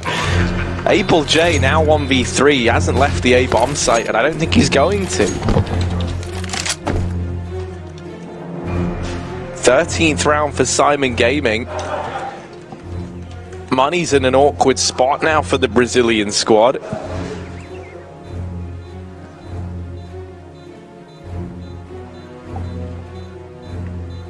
And Able J might not even get away with this AWP. He's getting hunted, and hot on his heels is Neelan. Oh dear. It's happening. Right behind you. He's behind you! Able J, go on. I always wonder, if you're a player in that situation, why don't you go for the knife, right? Because I feel like I would right there. You know, he's got his back turned. He's not moving. He's holding an angle. Yeah, okay, obviously you could just get timed, you pull out the knife, you get peeked, whatever, but is it a respect thing? Is that rude? I guess a little bit, but also $1,500. Not that they need it, that being said. 13-7 Plus, not to mention, mate, Art knifed one of them to death in like round number 5. Yeah, so I would have gone for the knife there personally, you know. But that being said, I think there's a lot of question marks after certain knives lost certain best players in the world, certain games. Who knows though? I wouldn't have any opinion on that. Torek. I mean, this guy, you know, the first Azerbaijani player to attend a minor, and now in this case a major, really put his team on the map when he played in the CIS minor Bad in Katowice earlier this year for Simon, and that was of course, you know, Neelan, Perfecto, and Torek. It also had Sanji, who's also playing at this major for AVANGER now, so great changes there. And that version of the roster, if I'm not mistaken, had iDisbalancing, who were one of the teams that Simon had to then get over. Yeah. Team Spirit, obviously, in order to get to this point here. So pretty cool. Yeah, I like all the history with this crew. Yeah. I like the decisions that they've made because this new look Simon is looking incredible. Yeah, so strong. They're about to knock Furia out, Harry. It's 14-7 right now, 2 rounds away. Well, assuming Corsair doesn't get a 1v5, but that being said, maybe I shouldn't count him out. But Torek getting flashed in. That's a gun gifted. Corsair, does he just take the bait and run away? He might opt to do so. The nades are flying in. He just wants to at least make his KD look a little prettier here. Because right now, it's not like they can't buy it in the follow-up round. They're going to have full guns. So Corsair may as well hang around and look for some exits, get some frags, take some money away. But he's being pushed from all positions. And his escape route cut off on B. They know it. They know he's here. They're coming from CT spawn as well. Kios is waiting for the right time to strike in library. And there it is. Corsair with 1. Surely no more than that. Ramsix creeping into the angle. And he's got the shot before the flash goes off. It's another round for the likes of Simon. And only 2 rounds away from taking a 2-2 spot, Harry. That's 1 best of 3 away from getting to the new Legend stage. This is a team that many had as their 0-3 pick'em. And you cannot say that they haven't earned these wins. I mean, definitely not, right? Furia, ranked 9 team in the world right now. One of the favourites to get out of the Challenger stage and into the new Legend stage. A team that's been on an astronomical rise. And so many people had them pegged to do exactly that. And that's the thing. I mean, when INTZ lost, we all know how passionate the Brazilians are. It was very sombering to see them after that, you know, red in the face. They all looked like they'd been tearing up a little bit, or not all of them, but a good few. And it was all very sad, right? INTZ was a team that we didn't really have many expectations of, and I still found, you know, a lot of people sympathizing with them. Furia is a team that we expected a lot from. Oh no! What a way to lose the man advantage in this round. Vinny getting burnt out over at top banana. That was a molly that didn't immediately burn him, so he got stuck in a full sense of security. He thought he was safe there, and then it started to spread, and by that point, it's reached such a distance he can't get out. He can't go anywhere but down, and he had no smoke to extinguish it. Look at this gamble from Furia. What a huge call to make, and I love this, honestly. You're down 14-7, you've got to do something crazy, but it might not be the right call, Harry. They've fully set up on A with 4 players, and Simon have not left the B banana. They're walking up there with the bomb. Furia are hoping that after Simon found this pick, they go back, because it's more common that you see a rotate into B and you see a 2-2 setup. That is not the case. And yeah, Furia may be realizing the pennies dropped. They're reconsidering their rotation. They've got to go back in towards B. The timing might be there, though, here, Hugo. They might have just timed this right. I love these calls from Furia. As you say, at this point, they've got nothing to lose, right? They're staring down the barrel of elimination. So in the last-ditch attempt, they stack all their players at A and now try and rotate into this B bomb site. Abel J, Fury, all that remained. And now it is just 2. They back off. And a gut-wrenching moment here for Furia as they have to concede map, series, elimination point to their opponent. 15-7 now. 8 rounds in a row required for Furia if they want to take this to overtime. The worst part is you're right, you know, they got the timing somewhat, but also not enough to set up within the site, maybe get some boosts going, you know, get people inside of B behind Dark and in U-Box. They just got to CT spawn, but considering, you know, they had not a single bit of utility in that situation, it's not like they can flash through the smoke and actually have a run for that round. They were just out of it. And, you know, I still think they made the right call. Or not necessarily the right call, but I can see the justification behind the rotation there. You know, that you lose a player, you're hoping that Simon slow it down and rotate because Simon want to walk into 2 players on A rather than 2 players on B because it's just a choke point. And unfortunately, Simon, they just hold their own. They throw some nades towards A, sell a bit of a fake, and then fully commit towards B. And that will be 15, Harry. That will be 1 round away here. We thought that, you know, Train was dominant. We thought that, you know, okay, right, Simon, of course they're going to take the map pick. Well, this is Furious map pick. This is where they should have shown up. And Harry, they have even less rounds to their name right now. Change of pace in this round. They've got that AWP in Art's hands, and he's got aggressive into the apartments. Missed shot the first time around. Now falling back. Oh, and no. 2 players here. They're very dedicated. It's just a swarm of Simon up in the apartments. Perfecto and Ramzik doubling up. The A-bomb site under Simon control. Torek deleting Yuri. It's Vinny and Keserato, the 2 B players, the 2 players that have had highlight moments in this game left up to try and keep this dream alive for Furia. Keep the major dream burning, but it doesn't look like it's going to. Keserato's put down, and Torek solidifies it. Simon Gaming, they move on to that 2-2 group, and they will keep on fighting here at the StarLadder Major in Berlin. The Furia, their time here draws to a close. They leave with a 3-1 record. And ultimately feeling a little crushed after that one, I can imagine. It does feel appropriate that it's a StarLadder Major where, you know, the CIS teams start to have even more success than we think is possible, Harry. We always talk about the Wind Strikes, the Vegas Squadrons. These guys have done so well. Well, now we finally have a Major where 4s are banging everyone, Dream Eaters are up there, and now Simon, 2-2, a team that, well, not everyone, but a lot of people, 3 really, you know, alongside Dream Eaters, these CIS teams, they always, you know, seem to be put as 0-3s, and they always surprise us here, impress us, and that's exactly what they've done, knocking out, as you say, the number 9 team in the world right now, Furia, gone, dusted, removed, out of the tournament, and Simon, they live to fight. For each other, they made peek-offs of each other. Whereas for Inferno, that's what that map is all about, right? Flashing for each other, peeking off each other, being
Yes, G2 fours. It's been a marathon already. I think we just had that moment of realization. It's a classic at this point. After that first map, I'm on board. This is a great matchup. Is Jerry's strat book a Death Note book? I didn't catch that, I was it? swear to God, that's what I just saw. It was only at a glance, but still. Let's get into Inferno. The desk have set the scene perfectly. It's going to be a dance of utility, and we had plenty of that on Dust 2. I'm Machine, he's Henry, and we are jumping into the first round of our second map of our first series of our third day here at the Major. Ooh, let's see what we've got in store. What's the shopping list brought for the CTs? Well, we have got 3 sets of Kevlar off them, an incendiary from Shox. I'm interested to see where he'll deploy that. He's getting it ready towards middle, and he's got a teammate listening up for any sort of sound cue. So that's a big investment there. You can see he's got the incendiary for $600 and the flashbang as well. A kit for Amanek, flashbang over the top towards B. So the bomb, though, will be making its way towards the apartments. They've got 2 smokes, 1 Molotov for the T side. No upgraded pistols as they start to make their way through the apartments here. No CT presence detected. No one towards B at all.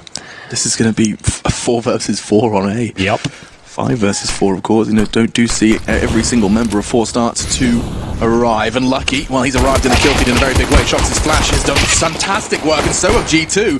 This round's as good as over. Almeza left in a 1 versus 4, and Jack's finding higher ground to try and find his third. Shox beats him to it. Quick and easy for G2. Well, there it is. The incendiary didn't even get deployed. Shox held onto it. So he was baiting his teammate very nicely there. Didn't have to throw that valuable bit of kit, and it will be a convincing finish there for G2 with no plant coming in from 4s whatsoever.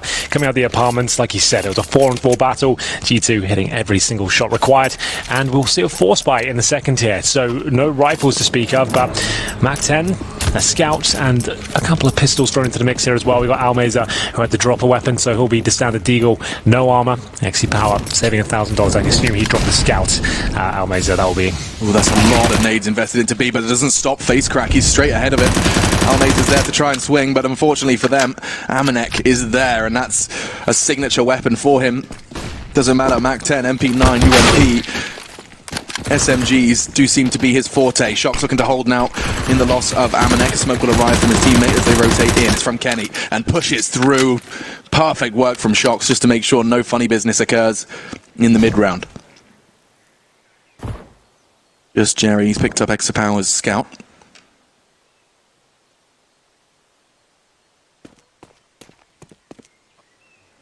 Jerry will recover the scout. He has a CZ in reserve and a smoke. It's looking for anyone pushing the extremities of the map here. Currently on towards that bridge, but this looks like G2 will be keeping 4 players alive. They don't have to overcommit. 2 on either side. No problem at all. We've got a lovely setup towards B. Both of them challenging just at the entrance of the B bomb site. So it will be an eco next for 4s. G2 looking to close this out 2-0. But the pick of 4s, and their CT side is brutal. That's when XE Power really can show us what he's made of. T side, they need to post like 4 or 5 rounds at a minimum, and they'll be absolutely fine. They're more than capable of doing so. We saw their protocols in Dust 2. They're a fantastic team, and this is their map pick now. 15 seconds, looks like might just be saving the scout at this point. The option, Kenny S pushing down towards Banana. Trying to keep hold of this. The Kevlar and the Scout's a powerful combination. Has to keep it out. Could get caught like he's on the walk. Yeah, I don't see a world where Jerry keeps hold of this one. They're going to have him on both sides. Does find Kenny, and the corner's there! Time is there! And Jerry keeps hold. Whew! I mean, it's small, but let's see what they can do. The fact that that goes back into the hands of Extra Power, I've seen some absurd things. Admittedly, on the CT side, he did have quite the round. I think Reddit enjoyed it from the miner with the Scout on this map. But on the T side, I'm sure he'll be able to have equal impact. The first round he tried, though, caught by Shox' aggression. Well, here we go, then. A little bit more interesting than the full eco, with the CZ and Scout being saved. You can see they've got a couple of P250s, face crack with the Deagle as well. They have got a fighting chance to do something with it. Bomb plant would be fantastic. A couple of kills would do. Slight damage there from Almeza. Spamming shots towards the top of Banana. Did just catch Shoxy there. Towards middle they go. Tagged Kenny, that Scout's going to be a nuisance. Yeah. I mean, I don't think he's going to be comfortable holding Arch with that low HP. You know, P250's in play. 1 bullet would have done it. So that tag from Extra Power does force some, albeit small, changes in the CT defense.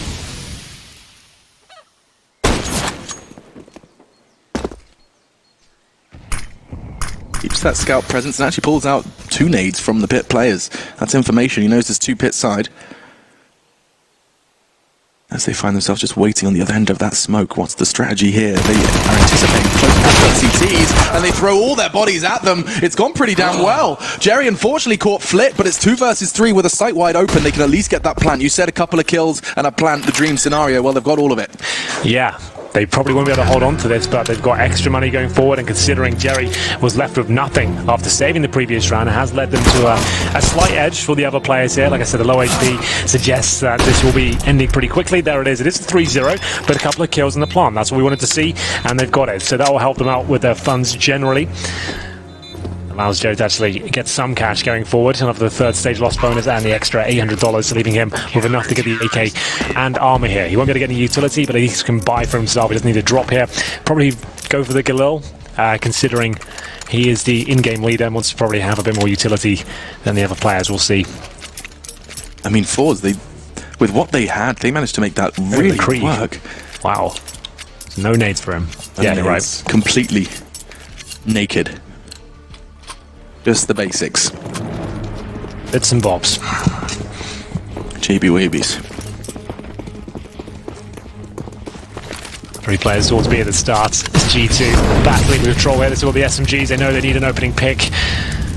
They've got control of Banana so far. There is a chance Amanek could get flashed in and go a little bit further. They smoked the very top, and that's exactly what Shox has in mind, but he's lost a bit of vision here. It's going to be firing off speculative shots, seeing if he can take the attention away from Amanek. There it is, just trying to suggest no one's down there.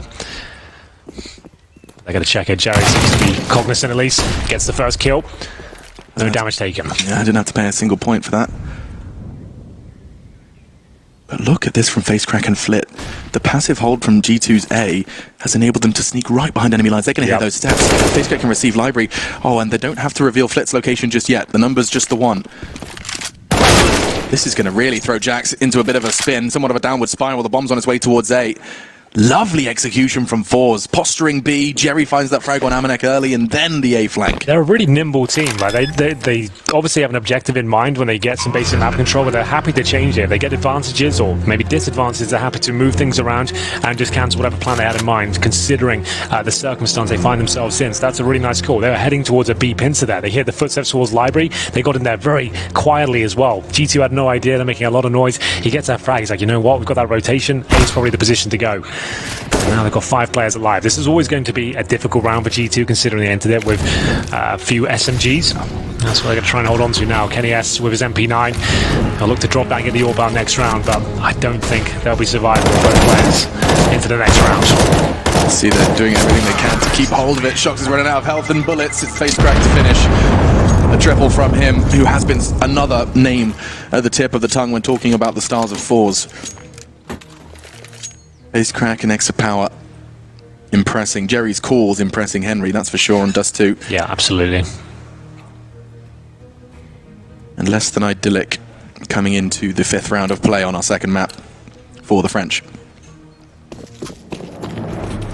There it is. Facecrack showing us what he's made of to close out that round. It's fine for G2 to take a partial buy here. If they saved those weapons, they could have bought into it, but trying to stay a little bit more conservative here. They haven't got armor, but they have got upgraded pistols and 5 smokes. Going to try and slow the round down, but Ball's adding none of it. They're going to be going in together. Remember, no armor. Lucky is incredibly vulnerable at this point. Tries to drop the smoke, but they're still continuing their assault towards A. Extra Power finding Jax is huge. That Deagle spot from Kenny's only the 1, but Lucky finds a double. Excuse me? G2 with so little could very well take this round. Jerry might have something to say about that, though. Does get the bomb in the first frag. Smokes it off, trying to play around it. Knows the CTs are going to start to try and group up, play this one smart. He's going to go straight to B. That's so well played. He knows they're going to group up together. Most likely, they've got apartments as well. They couldn't be further away. They can recover some weapons here, but he's going to plant any second. They're probably realizing it now. The site's completely open. Bomb to be planted. Jerry has plenty of time to reposition. He can get towards Ruins, he can get towards Spawn. He knows he's got time on his side, and he's got a Molotov as well. So Ruins is going to be the position.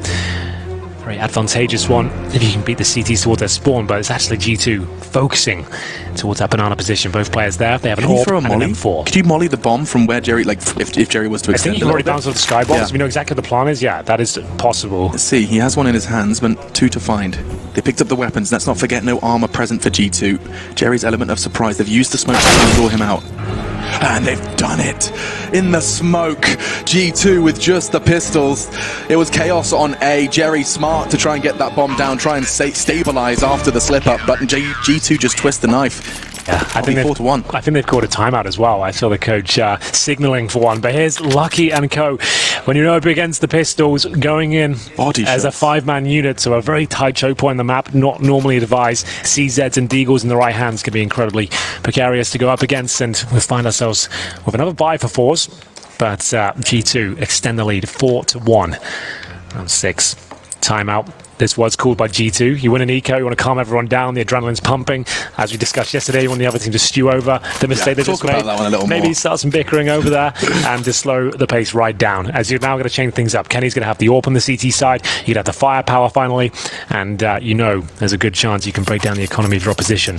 XE Power will bring out the AWP into round number 6 as well, but he won't be as explosive as he will be on the CT side. He can get opening picks, but it's difficult to really snowball on the T side of Inferno.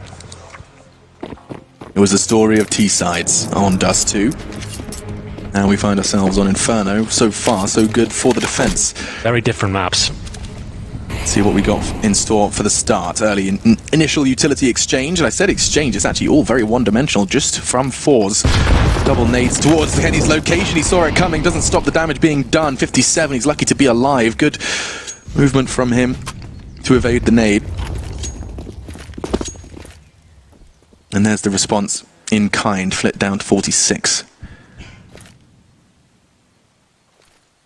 Leaving Kenny to his own devices. And Jerry to his own devices. The majority, though, from 4s still starting to show face middle. Fight a couple of shots from Almeza. Smokes in the air, courtesy of Exa Power. It will block off this ET Arch player. Shot, of course, capable of putting bullets through, and that's exactly what he opts to do. Unfortunately, the traces are there, and you can be punished for it. Shox is not permanently, though, still breathing. 32 points of health. Flit to push. He's considering it.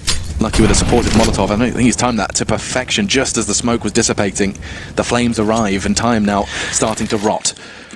Mid control obtained, and back towards B they go, removing the vision of the CTs out, and actually rechecked that, so they've got 3 players towards A, the CT side, and for 4s, all 5 players on this side of the map. They're very good at trying to surprise them. The quick smokes, and it looks like this is a decent trade. Kenny, he'll be fine with that. He just needs to stay alive at this point. He's done enough to delay them. Can he stop the bomb being planted? There's a chance, and this shot doesn't happen. 3 versus 4. They have the numbers, and the fact that Kenny's still alive, he's played it well. They can play for that retake. Kicks, but no nades for the French. Wow, he's even trying to wallbang that jump up on the emote. So power levelize. Not a real word. Doesn't stop me using it. Jerry finding the head out of Kenny. Jerry actually might find another, but Jack's the hero of G2. And Lucky lines them up as well from CT. Facecrack and Exa Power, they cast their gaze towards construction, looking to respond, and Lucky managed to catch them off guard. That will be 4 then, and now 5 actually, excuse me, for G2 Esports. Absolutely true. 4s, it looked like they pulled that one back with a kill on Kenny S towards Ruins. He spammed all bullets there towards the stained glass windows. It was the cue for the push to come in towards Ruins. He goes down, but Lucky with 2 quick frags from CT spawn out of nowhere. His teammate managed to get one and picked up the AWP before he could even scope. Both the opposition were down. As we have what looks to be another tactical timer. Here's the replay of Lucky from spawn. Then you can see him getting the player towards well, then following up towards new boxes as well. And XFAL can't believe it. It was a very quick adjustment. Getting the first, sure, but to find that long-range fight, back was turned. It's a great start from G2 Esports. They want to finish this series quicker than the first map. Should this go to 3, this will be... the conversation of endurance will start to become a factor, but for now, slow and steady wins the race. 4s back into the AKs. AWP in the grasp of their star AWPer, but the T side of Inferno, it really, I mean, you've already highlighted it, it can be very difficult. What's going on though? I see them... Okay, maybe this is going to be a restart. I think you might be right. They're all in T spawn right now. jumping around AFK. Yeah, Kenny's bouncing around. So it doesn't look like a normal round. No, the CTs are a CT spawn. There's yeah, There we we're going to be loading that one back up. Excellent. Well, a time for us to dissect what's happened so far. G2 on the map pick of 4s now, remember, that's a very key bit of information there because they're starting the CT side because of it being the pick of 4s. Great start here. There's been a couple of touch-and-go rounds where 4s could have ran away with it and actually broken down the money of G2, but they lost to that all-important eco, if you remember. That was their chance to really sink their teeth into this first half, maybe get 3-4 rounds build up early, but they lost to the Deagles. We've been kind of singing their praises with the calls so far. Up against those pistols, no armor, bear in mind as well. They rushed quad and found themselves up against 4 CTs waiting on the bomb side there. That's why you want to have maybe a Mac 10 in the mix when you're up against this sort of rounds. Throw him in first with some grenades and just work out what the play is. Which is something that their opponents, G2, do oh so well. Not only getting that read, but sending those SMGs in first. And they have players who seem to be incredibly comfortable with it. If I was to choose two, Amanek and Jax on the MP9s, on the Mac 10s, depending on the side. Jerry's back in the server, so it does look like we'll be getting it back underway shortly. Yeah, and Lucky's frags on that quad push weren't even that glamorous. I mean, they were just grey screened. They were walking through those smokes. He was just body shotting them. Well, that's why the smokes are so important on Inferno. Even with the pistols, if you get 5 smokes out there, you're just trying to delay them, trying to segregate them as they come through. If you feel them committing, you get a smoke down to the key choke point like quad. Like you said, the grey screen effect is massive. Even if they have all the flashes and Molotov, you're still getting a slight advantage if you can position yourself well with the CZ. And we saw a lot of that. And will be the unpause coming through. 4s with a strong buy here. Looking to pick up the pieces. Are the frag leaders for you? Lucky and Jerry locking horns with 7 frags apiece. Lucky's died one less time, both with decent ADR. Jerry 136. Round 7 coming up. Orp in the hands of Kenny heading towards Banana this time. He does like to take the challenge, but XE Power certainly does as well.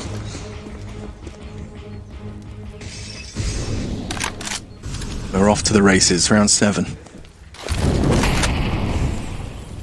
Shock's just looking to throw that Molotov around 140 once the second mid has been foregone. Know the T's could investigate up mid, that's where the flames lie.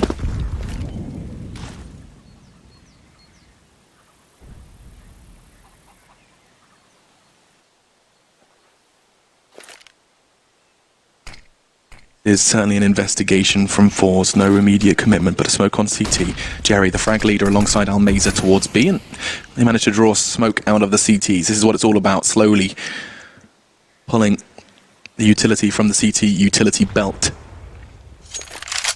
I always wanted one of them when I was a kid. Jealous of Batman. Late. Yeah? I could get you one. I was just, unfortunately, as I've aged, I've realised that utility belt's kind of just like... I did have the Batman utility belt, I'm not going to lie to you. I got that for Christmas one year.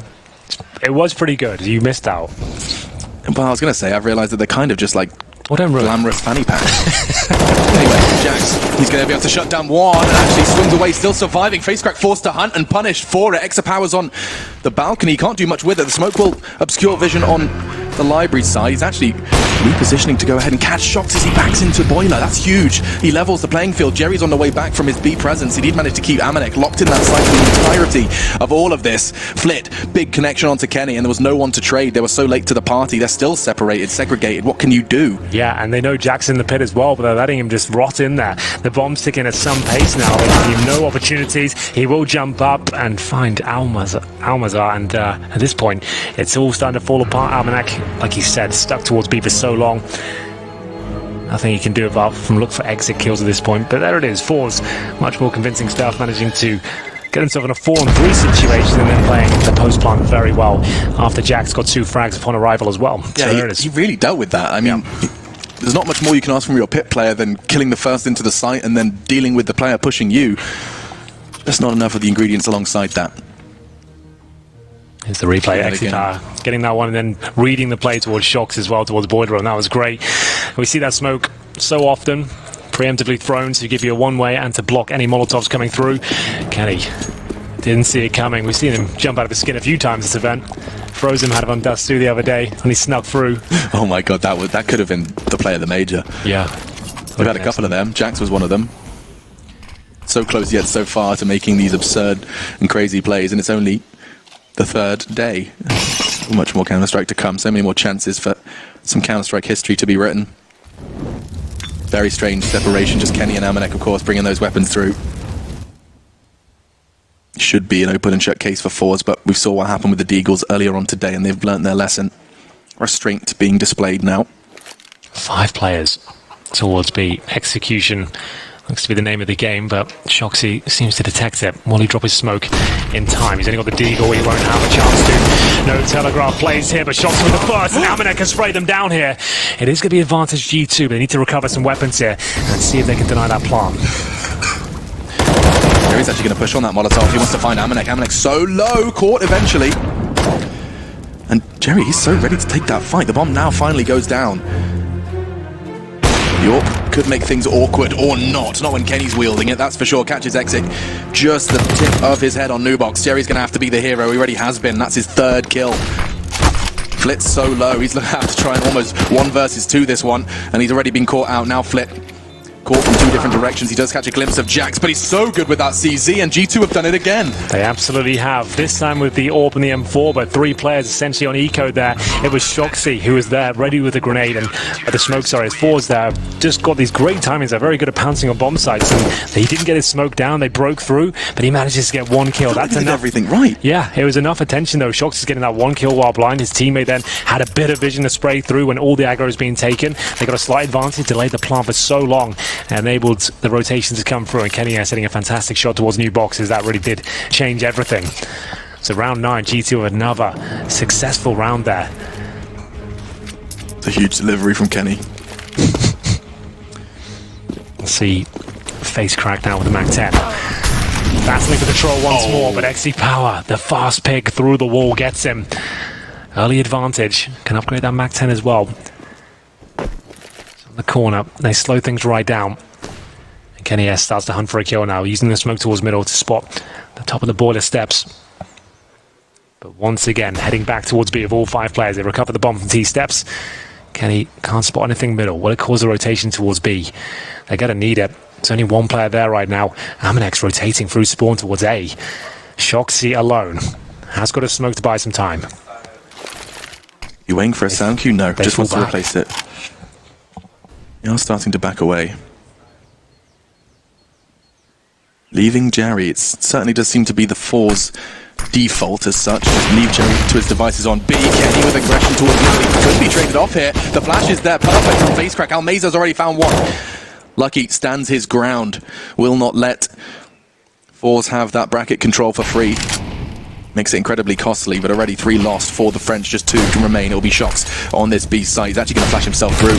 Jerry soak ready for it, as was Exit Power. Yeah, you ideally, that was a lovely flash. We had to fire his gun a couple of times before the bounce of the flashbangs. They heard that flash coming right in. If he'd fired the rifle off a couple of times on the connection of the bounce, maybe he would have got away with that one, but they heard the bounce and took him down. It was a lovely idea from Shox, but Lucky will have to save the AWP, and finally, Fours will post their 3rd round. 6-3. Money shouldn't be too strong here, but Lucky saves the AWP. Kenny S has just shy of $6,000. Shoxy can buy himself as well. There is a buy there as long as his AWP makes it to the next round. These rounds have been so close. I mean, Fours have managed to plant that bomb and then lose the round already 4 times. 4 defuse victories coming out from G2. And with all of those, it's been what? 2 players remaining, 1 player remaining, no players remaining, 2 players remaining. They've been kept honest by Fours. There is still a breaking point to come, perhaps, but this will be their 3rd.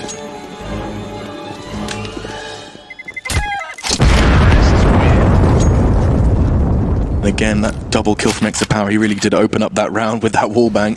Can't expect that every round, but Jax was the one to meet his demise straight through the wall. Let's have a look at it. Oh, it wasn't even.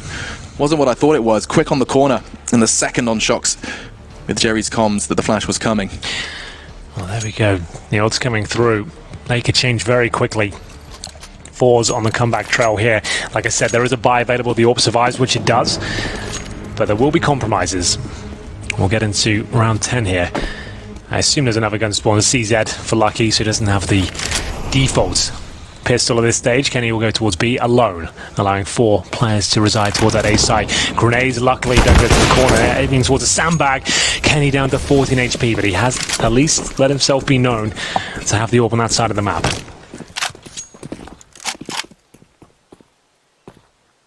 want to continue on this. He nearly met the same fate as Jax, and I can't believe he's been given the responsibility of a solo B-hole with that AWP, given the damage done to him already. Well, he's just hoping he's done enough to fend them off towards A, but they know they've done considerable damage towards Kenny.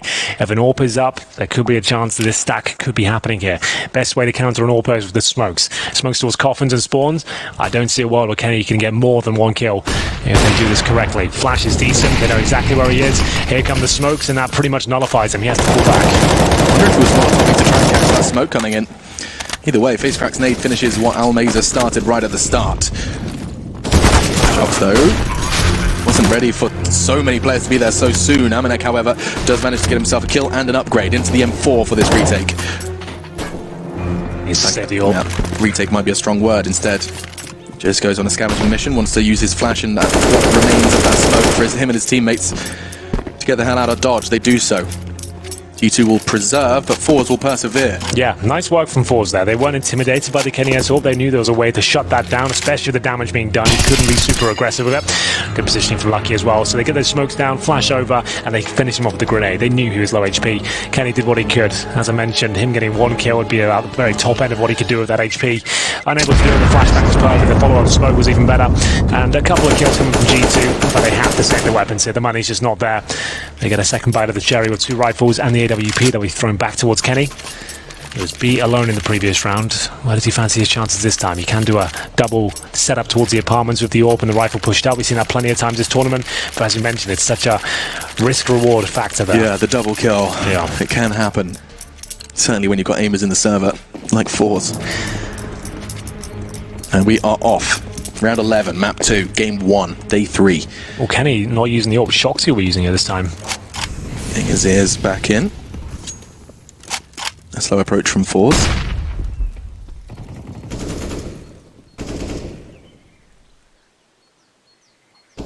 Three rifles for G2 to keep this defense afloat with. When G2 were running a double AWP setup on Inferno CT side, it was Shoxy that would hold B. And Kenny towards middle was very powerful stuff. They're trying to replicate that now, but it's the first pick for Fours here. FaceCrack will get the first, but a quick reply from Kenny. Remember, no armor as well. He put it back to a 4-4. That's more like it. Works out very nicely, pushing them towards B. They know the AWP's there now, but they know they can shut that down. Once again, with the correct smokes and flashbangs, they can make life very difficult with Shoxy. Smokes towards spawn. And this will be a Molotov for the emo position thrown by FaceCrack.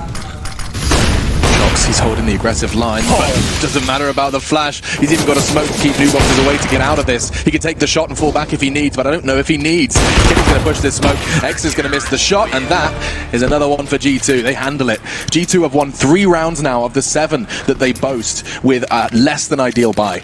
Yeah, you're absolutely right there. That's the 3rd for sure. Well, there it is. That's what they wanted to do before, have the AWP. I have to say, Shoxy probably plays that better because he had 100 HP. He's actually there playing off angles, positions you can't necessarily smoke off. He's standing in the open. He makes sure he's a bit aggressive here. The second shot he got while blind as well, timed to perfection. And then the spam coming through. They know he's going to be there. Doesn't work out. Almeza trying to pre-fire him, and we get into a pause. This time for G2 once again, discussing their options into the next round, trying to work out the money. The coach will be tracking that in his head, just trying to chime in and work out how they can fend off these ensuing P250s and CZs. There's one AK-47 for XE Power, so they're not fully investing into this one, but Jerry has, just keep that in mind, he's down to $50. The rest of them hovering around $2,500. Around 12. A pause for both, of course, despite being called by the French, so... Also, it's such a tense game here. It really does. Now, I want to remind everyone of what is at stake and also what's going on elsewhere. Being day 3 of the major, some teams have already locked themselves in for legend status. North and Mouse Sports picking themselves up to 3 wins, 0 losses. And on the other side of things, we've waved goodbye to 2 teams, Tyloo and INTZ. The rest is all up for debate. Another loss recently, Simon Gaming impressing us by taking Furia out of the mix, and Kenny is taking Jerry straight out of this round. Kill. Kenny has given AWPing responsibilities once again. Shoxy's had his fun. Krieg for Amanek. 1 smoke remaining on the 4 side. Need XE Power to really step over the AK. I feel like a flash attack from the apartments is about as good as it gets. It all really comes down to timings here. If you catch him with the flashbang, good chance you can get towards the pit and overwhelm the CT presence. That's going to be Jax holding that position. They want to go for it. Just waiting for any sort of pushes here. The 1 minute mark. Still with the flashbang and smoke available. What can you do? You can smoke the end of the apartments and flash out. That's about... Yep, straight foul quad and have a go. Jax is in pit. You know he's got a smoke. It's not like you have a Molotov to worry about, but all the same, he can play around it. We've seen him do it time and time again. Here's the flash, and in they go. That's the smoke deployed to play around now. He can have his eyes towards Exapower looking for that right. They start out to find Jax just yet. They've put in all the bullets necessary. Does catch Jax, and now Shocks by falling. It's all onto Lucky. He has to find another. He's already got the double. That should be enough. It's all onto Face Crack. Just one remains. 4 fours in pursuit of fifth. Lucky gone though, just as he gets a fresh mag. Now Kenny pushing, he can hear him. If he gets this, it's suddenly a chance for a 1 versus 3. Amanex late to the party in Library. And Face Crack, speaking of Library, has read this like a book. He knows he's got time to get that bomb down, but I'm not sure he's ready for that. Oh, that's enough info. Amanek, so precise. Great he saves shot. the day. Yeah, Kenny hoping he could arrive at the planter's position just as he gets off the bomb, finish him off the P250. It did risk everything. The fact he went down is a great attempt there from Face Crack. 3 kills in total. Makes it a very expensive round, but Amanek there to pick up the pieces. This was wonderful. You see Kenny, that's exactly what he's trying to do there. He's trying to trade it out just before. Didn't work for him. And it goes 8-4 though overall as they recover the round. That was the partial investment, remember, from Ford, apart from Jerry, who went all in. So he'll be on pistol this round. Not a big deal. It's got to play accordingly. 3 AKs and the AWP for XE Power. Like we said, his T side won't be that impressive, but wait till he switches over and he has a chance to dictate the pace and his positioning. Certainly. Very impressive AWP on the CT side. Kenny was trying to take the fight, but through the wickets. Straight between him. He makes him.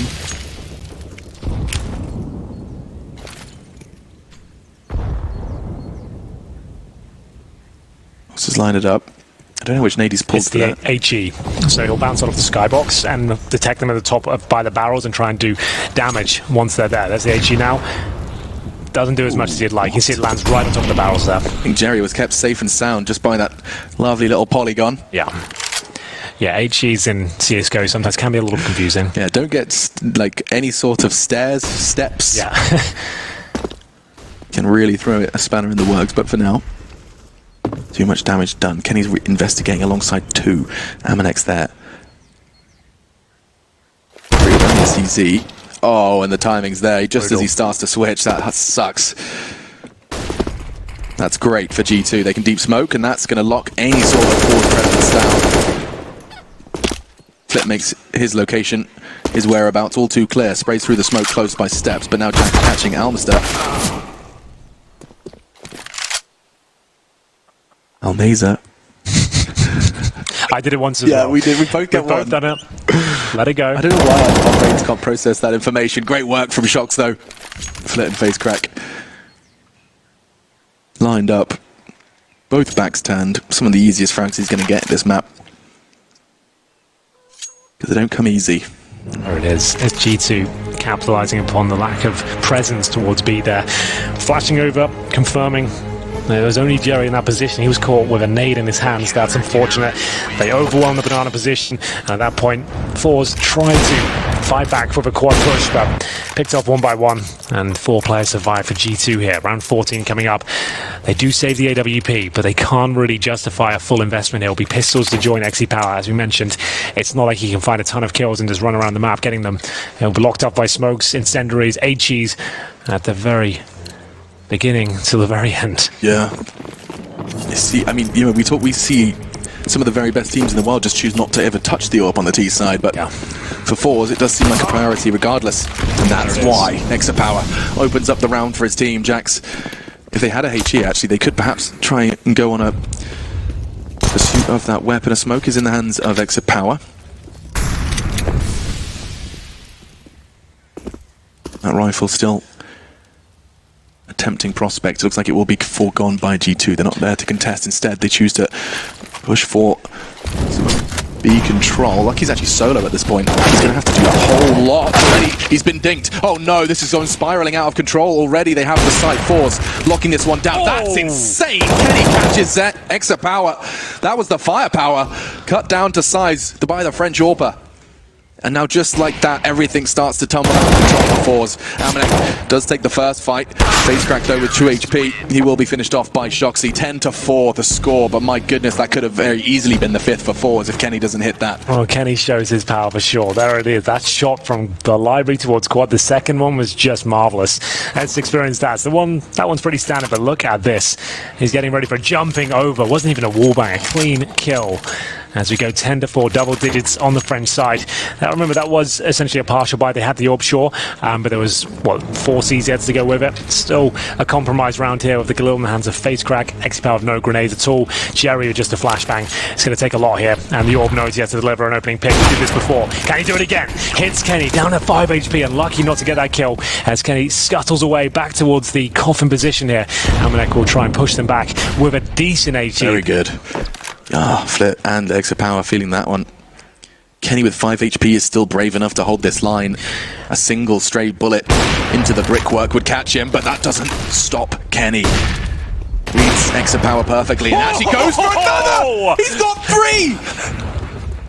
He's nearly got the same amount of kills as he does HP. Kenny, yes, keeps B safe. I love that from Kenny. He's got the AWP, he's got the perfect flashbang, he gets the collat. 5 versus 2 now. Face crack with the Galil. Almeza with the AWP. They haven't got a minute, but 2 smokes, 5 kills to find. I'm not sure it's going to happen. We'll see if there's anything left to be said about this round. Just like that. Looks like this half will end with a big smile on the face of G2. Jackson shores it. Catches Face crack and now Almeza. He's going to be caught from Shoxy. Wow. Solid defense from the French. Yeah, this is the scoreline they seem to love, Alex. 11-4 once again, 3 times in 2 days. We'll see if they can keep it up. It's Forza's map pick, though. They're still in this one. We'll find out if they can win the pistol after this break.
Back in business, and so are G2. It was quite the marathon on Dust 2, but we find ourselves in Map 2. It's going to be Inferno, and a solid defense from the French put them in good stead. 11-4. Fours, they have really impressed so far here in Berlin, but so did Kenny S. Take a look at this. This is how the half ended. A collateral from Kenny with 5 HP. Beautiful. And Machine, he's Henry, and we're back into it. Jerry with the Julies on the CT side. He's got a smoke as well, if you're not aware. Earlier in the year, they were reduced to $400. Means you can actually buy them in the pistol now and have a bit of utility as well. So it's in the more and more. A few times it's made it so far. Jax will be challenging towards middle, up against the USPs, gets the dink off. Face crack down to 23, and Flitz is trying to get the hell out of there. Smoke towards Archer, so they're committing to this one, and Amanek will get the first kill. What a scalp to take as well. XE power dropped, and Amanek won't stop. No one's going to stop. Flip does find a double. That actually keeps things within the reach of the CTs. Saying that though, Jerry, Julie's in a smoke. I'm not sure it's ideal for the circumstances. He's dropped a smoke towards the pit area to allow them to gain out some sort of access, but it's not the best. Kenny can find a perfect angle over the top of that. That's not something they're going to be pre-aiming. Jerry's gone. Face crack's low. Even lower. And Shocks finds the conclusion. Excuse me? What was that? Is that a word I think or it was a noise? A cat, perhaps, present in the studio. Like you. Well, you gotta love it. So just for context, it's been a long, drawn-out series. It's only on the second map. We had close to 60 rounds of Dust 2. So that was 2 maps in itself, essentially. And that was the pick of G2. They just about got through that. Now Fours find themselves in a very difficult situation. They lose this to 13-4 down, and they'll have no money for the next round. So it could be 14-4 if they do not win this round of Deagles and a Scout. G2 will have the SMGs, and the Scout does not deliver the headshot upon arrival. No damage done on the second peak. Wow, so willing to take that fight. He has to. He needs big results here. At least some tags. Something to make those Deagles all the more deadly. They've invested heavily. Mac 10s, admittedly, could be meeting their issues with those helmets. 3 members of the CT's forces do have that advantage. Oh, Almaza. Here we go. Peeks into the AK and wins the fight. Tight line. The AK alone as well. And the bomb's going up by itself to try and recover it. This could fall apart. Oh, yeah, especially if they were to re-aggress. We do see Jerry with a flashbang on B. They could likely flash him in if they wanted to. Instead, he's just on his way. Shocks waiting. Does Shocks have the bomb? He does. Kenny's supporting him, though, and just like that, the problem is solved. A little awkward, a little dicey. It always is going to be, though. This sort of matchup, and there's so much skill on either side, they're going to hit 1D. Sometimes you can't avoid that. It's incredibly difficult to peek at an angle and just get a quick bullet off like that and beat the AKs, but it's going to happen. G2 are aware of that, and they've kept 3 players alive here. The objective is winning the round. They've done that with decent numbers.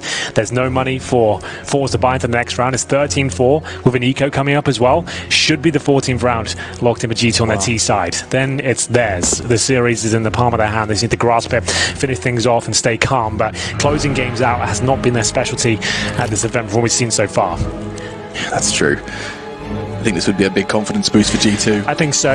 And do you know what? Like some of the plays and kind of tactics and panic they've shown in some of the key situations, I think they've learned a lot from these losses the last couple of days, and they're still going to have the same result as if they won yesterday. They probably learn a lot more about their team as this journey continues. It's looking very likely they get the 2-0 now, but need to maintain their focus. As we said, it has to be the eco here for Fours. Replay of the kills coming through. Kenny kind of saved Shoxy there. Yeah. Kenny didn't have the presence of mind to support. Likely told to support by Shocks. You can see his mouth was moving an awful lot when he was close up by that half wall. Still, round 18. Extra Power looking to try and turn the tide with a quick drive by Scout. He doesn't take too much damage from the nades up middle, and Almaza is trying to do a whole lot of damage. Nothing to show for it. Jerry, he has the support of Flip. Flash with the 5-7. The Flames don't let him escape, but instead he might have to hunt. Now allowed to escape, and that's damage done. They had to throw everything they could towards that B position. The flashbangs go over. The 5-7 delivers 2 kills. Wow. They have the advantage. But Kenny, yes, he's on the prowl. He's got a teammate towards the apartments. There is a CT residing there. If he cracks in the corner, Lucky probably gets this, and he checks it. Great work. That's the A site essentially open. A tag comes in. XE Power knows he's done damage here. Can he find the follow-up? He tags Lucky as well. What? It's just filthy! Extra Power catches Lucky through the walls. Amanex gone as well, caught by Flit. That's the bomb and boiler. Extra Power, he's so dynamic, nimble. It's crazy. With that Scout. Admittedly, Flit and Jerry very low. That's not going to stop Flit from not only getting the kill. Takes the AK into the next and Fours. That's going to be a breath of fresh air. They can do this now. That's all they needed. Now they can actually get a gun round out there. You can get the orb in the hands of XE Power. They just had to make that round work. The 5-7 delivers. You can see the flashbang from Flip enable Jerry to have a second to get out there. I don't know how he hits that shot, Alex. I couldn't tell you. He hit 2 tags before that as well. Yeah. He already tagged Lucky and finishes him off through the smoke with no vision at all. That is absurd. Damn. And this is just another day in the office. Welcome to the major. Welcome, Extra Power. That was enough for Henry to believe that there's resistance possible now from Fours. Definitely. They can do this now. G2 will be rattled after that one, but they have been very good in their own right with the pistols. It's true. You don't want to get caught out now. Play standard. FaceCrack can hear all of it. Wanted to stand his ground, and now that could get a bit awkward. Lucky gets to 1 trade. That's advantage for the T's. Extra Power, that's close quarters with the AWP up against pistols. It makes things a little scary. They have a smoke. They can smoke off the apartments, or the incendiary does quite nicely as well. Buys them enough time in the 3-on-3 to get that bomb planted. They have 2 rifles now, but no residual utility. Kits on exit power. Keep that in mind as the rest of this round does transpire. They've managed to get the CT up. Excuse me, Amanek in towards the balcony. 2 members coming from short. Almeza with that smoke from library. Kenny's holding the angle aggressively. Jerry with a double onto Shoxy. One's low, but lower, 6 feet lower. Now Jerry. Oh, it's going to be the double. Just like that, Shox with a triple in total. 2 in quick succession in the 1 versus 2. And just like that, now G2 find themselves 2 away from the Legend stage. 1 bullet separates all of that. XEPA actually played that well. He knew there was no armor there. Shoxy had 75 HP. He delivers the headshot. The drive-by with the pistol could have been enough, but wasn't meant to be. All of a sudden, G2 back in the driving seat. What a brilliant finish from the captain of G2 here. Knows what he has to do to hit that shot. It means so much to them. They pull it back at the pistols, and now they have the advantage once again. The shotguns are out, the 5.7s, the MP9, but XC Power still with the AWP, Alex. You know he's going to be hitting some shots this round. You can see the priority of Fours, respect for their AWP. Now he's trying to make a difference. He's going to have to try and make an impact, and it's going to be a very quick flick. If Lucky goes wide here, 1 shot, he's expecting a second. It's not quick enough. Anticipating too much more movement from Lucky. Now Lucky looking to double up, and he does that. G2, hot pursuit for 15. They just need to sit back now. They've taken away the AWP. They need to be aware of that. Kenny has spotted another player. He's got the MP9. Oh my goodness, Kenny, chill out. You don't have to go in for this. You have to do it. Oh my God, they line up. Wow. They lined up for Jerry's spray. They're low, but that could have gone so terribly wrong for G2. They thank the lucky stars. The bomb's going in. Kenny's believing in himself. That's evident. Shotgun and 5.7 to deny series points here. G2 1 round away from the next stage of the tournament. Couple of days off for them. Nice pickup. Amanek's just going to go ahead and use his signature weapon. Exa Power's got his. Amanek's got his, you know? Exactly. 3 kills for Lucky after losing that first pick. It could have fallen apart. XE Power had every right to get that no-scope connected. Wasn't expecting the player to be such close range. And Brett will do what he can with the shotgun here, but Lucky gets his 4th. Excellent work. They have 10 series points here, Alex. Yeah, Lucky. A quiet 18 alongside Kenny. Shox on 20. And it is going to be the new Legend stage point for G2. Get themselves to the next stage of competition. A lot of people had them in their pick'ems. Lots of high expectations for this French squad, but Fours too. They'll of course have another shot should they concede here on Inferno. Look at this. Woof, woof, woof. Lucky just holding Kenny's hand in that aggression. I mean, imagine if Lucky just had a moment's hesitation. Exa Power hasn't got any of that. Charging down second mid for a warning shot. He's unreal, isn't he? He just took down Kenny S. At T steps with a scout. There's no problem at all. He's tagged up Amanek as well by the looks of things. Real scenes there. Both flash, so Lucky can't worry too much. How does he get out of this one? He has the support. Eyes from Shox. And they will back away. The CTs realise it's not a fight they can take, certainly not with the weaponry that they've brought into this round to try and fend off. Match point. Yeah, still with advantage G2 considering the weaponry. No one with a rifle on the Force side. 3 MP9s, 1 Desert Eagle, 1 smoke, and that's scouts. But don't discount that. That's actually completely fine in his hands. He seems more than serviceable with that weapon. Scope weapon. Oh, that's aggressive. Almeza profits from that. He had the sound cue. Dex was pulling the nades and did manage to push on it. Now Exa Power attack lands the tag with a scout. Lines him up for face crack with the MP9. Mowing down G2, and this match point looks like it's going to go a little longer. Just Shox left. Did get 1. He's on for the double kill so far. 3 more to find and no health really to do it. Jerry swings and running out of ammo. Will be the 6th for Fours. Well, that's the chance for them to get some decent weaponry now. They take 2 AKs and the AWP into the next round. Money still strong for G2. They can bring out a full buy here. And now it'll be 9 rounds in a row for Fours. Certainly still possible. CT side of Inferno, their map pick. Sure, they lost the CZs before, but it should be gun rounds from this point. AK purchased by Kenny. Mac-10's coming out as well. So they've done this buy a few times this tournament. Like, it's a partial buy of sorts with a bit of extra spice in there. So they're operating with Mac-10s, Deagles, armor, smoke, but they keep their money around the $2,000 mark, even though they could have bought into this round. Just trying to play bigger picture stuff here. Right. And look to the future and make sure they have absolutely everything they need to close this game out instead of finding themselves force buying round after round. It's a nice approach. Yeah, and the Mac-10, the way it's been operating this event, like, it's becoming so prolific within CSGO. Like, the MP9, the Mac-10, they've had a fantastic year. Those weapons, they really have come into the forefront of the game. And certainly in this man's hands, Amanek and Jax picking him up, do seem to be the connoisseurs of the SMG.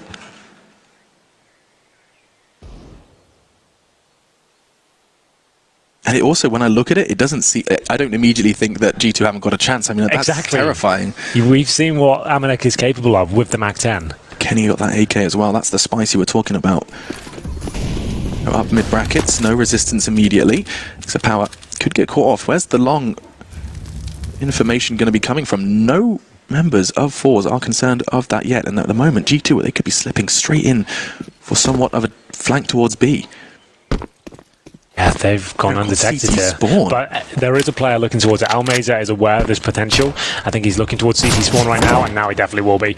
Doesn't do any damage towards Jack. Smoke down there. Now he's lost information as to where he's gone. He goes towards ruins. Oh my god, look at this though. This is some sort of strange vice script from the CTs. 3 of them charging towards Banana with the bombs on A. They've charged down middle. Kenny's going to greet them from the other side. It's a complete role reversal. Now Exapower's finding himself in the underpass, trying to find picks mid. Yes, the bomb's down on A. The CTs putting on their berets as they have to kind of roleplay and attack this site.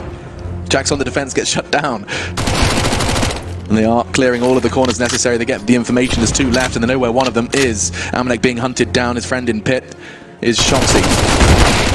Nice pre-fire from Amanek. He keeps winning these duels. Upgrades to the rifle. Shots still fire off the shot. Does connect onto Jerry to lower the HP, but still 3 hunting him down. He can't find it. Not bad to adjust for Almeza on Graveyard, but still, that's Force's 7th. Still fighting their way to keep their head above water. Decent round there from G2, getting the bomb down, a couple of kills to make sure they get a really strong buy going forward. We'll be averaging just over $5,000. I think Kenny can afford an orb and even a helmet if he wants it. Doesn't have to on the T side. Maybe a tactical timeout will be on the agenda here. I think they just called it. There it is. So, a chance to discuss their options here. They are going to have a full buy. They want to close this out before it gets to double digits, ideally. Don't want to experience any more of those woeful comebacks. Another It's going to be a difficult one to swallow if it happens again. I mean, CT side of Inferno, we've certainly seen, you know, the CT side of Inferno attribute itself to the possibility for extended comebacks. You can set up that wall, but that's once the money's flowing. You can see certainly it is for Fours now. They'll have all of that utility. And this is going to be a very important round. They're running out of time for this timeout. Malek's mic will be muted. And the high fives coming in. It's time to see what Fours can do, or will G2 do it in the 2-0 fashion, keeping this one a little more under lock and key than Dust 2. Round 23. Exapower has been such an unstoppable force. Got the spawn for mid, and I think he might even be wanting to take this peek. Kenny versus Exapower. Into the toes he goes. Kenny's going to be bleeding internally after that one. Forced to operate with a bit more fragility than he's expecting for the next 90 seconds.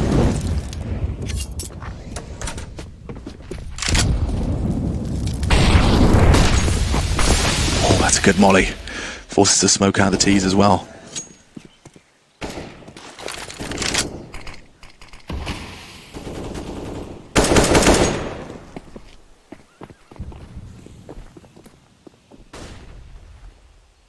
Match point.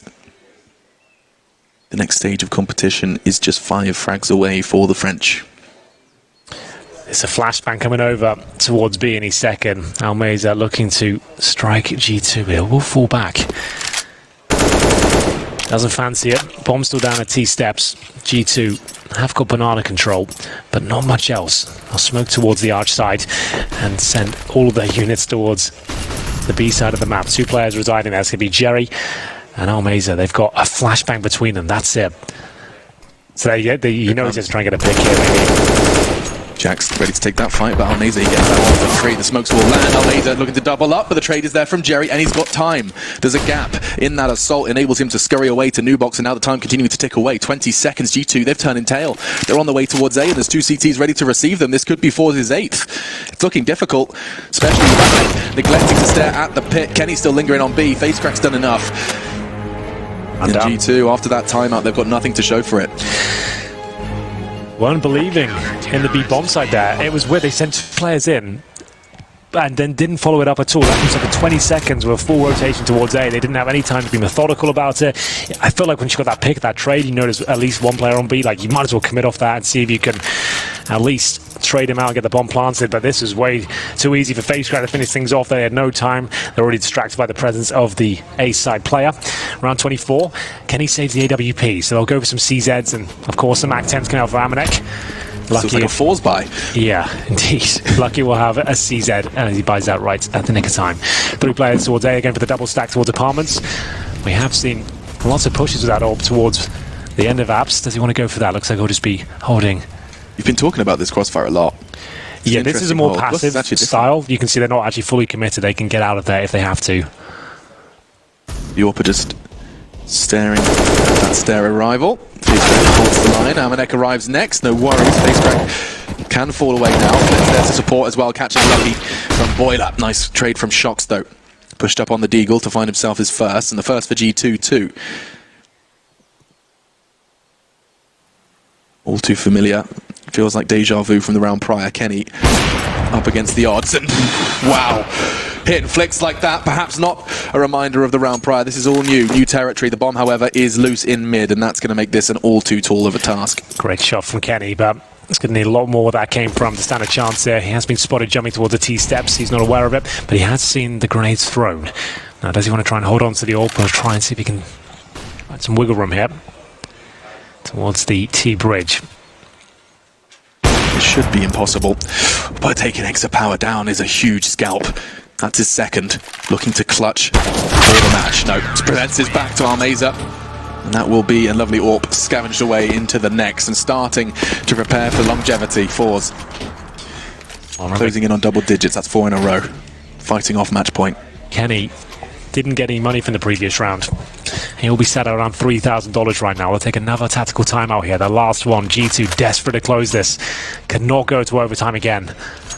Shoxy currently with 23 kills. That would break them. We've got Kenny S. beneath and 21. XE Power, not actually the top. He's only got 14 kills, I say only, but the kills he has had to keep them in the game have been superb, to say the least. Henry and Dust 2, G2 used their pause around now, and then felt, well, played another map of Counter-Strike, essentially, equivalent. Close on 60 rounds total.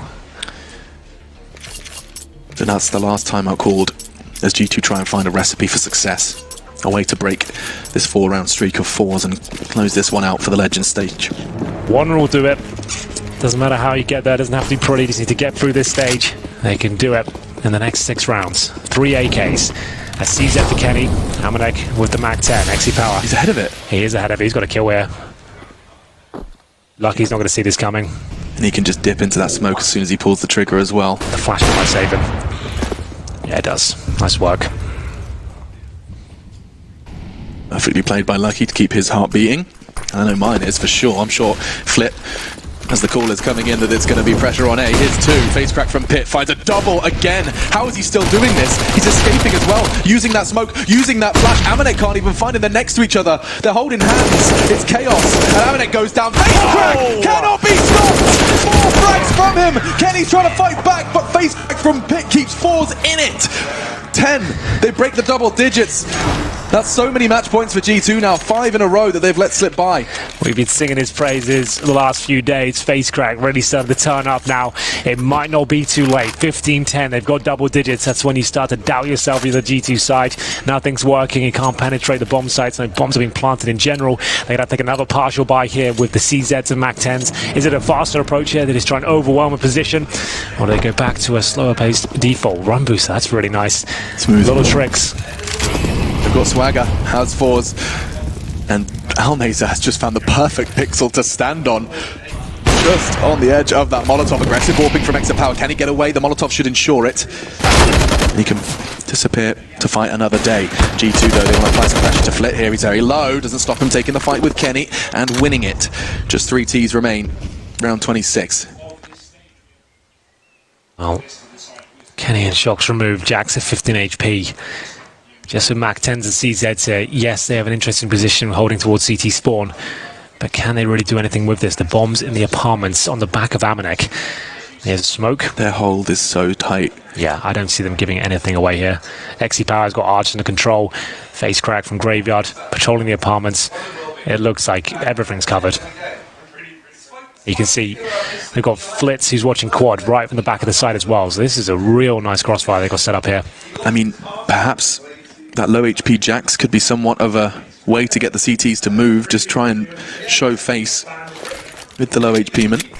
But instead, a smoke towards B. They use Lucky. They want to use that utility to try and draw those CTs away from those lines of sight, and just like that, Fours break the hold. FaceCrack investigating, and oh my god, Jax now, not only does he get the kill, he gets the rifle. Numbers heavily favour Fours though. Amanek, he's been waiting for so long in this balcony. He catches the tip of the head, but breaks his legs on the way through, and extra power! No way, Alex. Oh wow, close. A meter separating them. Orp versus SMG, he still prevails. That dude is so wild. I knew he was good coming to this tournament, but this is so impressive. The shots he's hitting, the way he reacts to certain sound cues, he seems to be so aware. Always playing correctly, it seems. He must be such a nuisance to play against. Yeah, like, I can't believe what I'm seeing from him. Like, it looks like, okay, they know where he is, they're going to find him. As soon as he has one footstep, he's repositioned, got himself in a prime spot. Movement. Crazy. Okay, 15 to 11. G2, they're starting to get Dust 2 flashbacks. Yeah, it's getting there, isn't it? 4 rounds will do it. XE Power's not slowing down. He goes towards second middle. This time Flash, he'll fall back safely. HE delivered towards the top of Banana. Doesn't do too much damage. One in return. That should do a lot more. Oh my goodness, it does. Over 50 to Lucky there. And they've got full Banana control on the CT side. Well, another grenade as well. I don't think that'll be as impactful. Deep Smoke arrives. Courtesy of Jerry.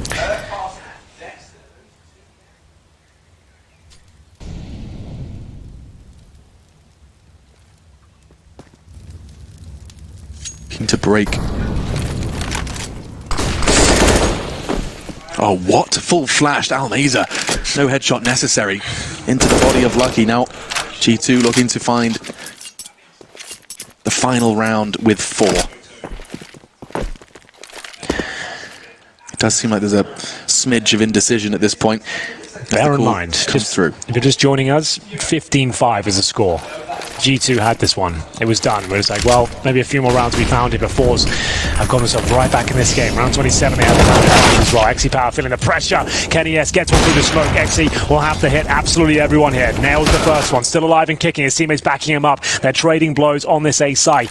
Still alive is the sniper at the very back here. They're aware of it. He's going to hit one of these, surely, and he does go down eventually. It's the no scope he goes for. 15. Bomb will be planted, and the retake begins. Low HP with Shocks and Kenny. Huge work from Kenny S in this round with that AK-47. The pick on pick, got the lead. Now looking for the head on Jerry, but that's a hard shot to hit. He's done it anyway. On to Shocks for the 1v2 for the match. No way. It's got the first. Almeza, you've got to save the day for Fours. He does, so brave. Jumps on the box. The barrel of the AWP pressed against his temple. Doesn't stop him. And another round for Fours. You said it was 15-5. Well, 15-12 sounds all the more juicy for Fours. They get the bomb planted. They have another buy available to them. It comes down to the wire there. A 1 versus 1. Shocks had to dig so deep just to even get that first frag. There was a chance for the second. If it connected, it would have been absolutely So many chances. fantastic, but it doesn't connect. And now 3 rounds until Fours get us to overtime. I mean, Almeza, he started that round and he finished it with style as well. The shot onto Lucky. And yeah, you can see that's going to be a hard one, a bitter pill to swallow. No timeouts left, it's worth mentioning. When you see reactions like that, G2 cannot pause. Play on. Fours have the weapon advantage once again. Oh, if Jerry's going to get flashed over.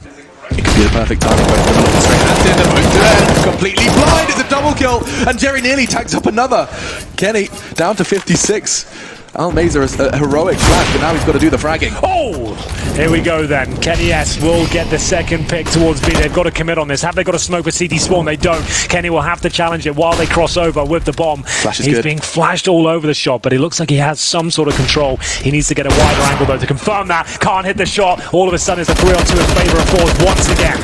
What is this game? Fours continue to find resistance, find resilience. They actually play the waiting game. They know that that boost is a possibility. Amanek does fall off after finding the frag. Now G2, 2 frags away from the Legend stage. They've got that bomb down.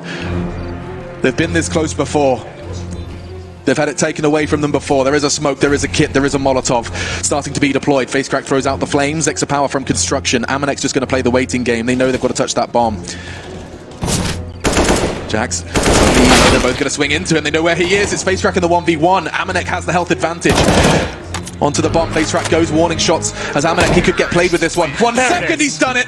And G2, a sigh of relief as the headphones come out for such resilience displayed by them. But it will be the French squad locking themselves in for the next stage of the major. What a great series that was. It was only 2 maps, but it felt like it was at least 4. Yeah. What a game, and brilliant display from both teams there. Force have every chance to make it to the next stage of the tournament. They played fantastically today. G2 were tested to the very best of their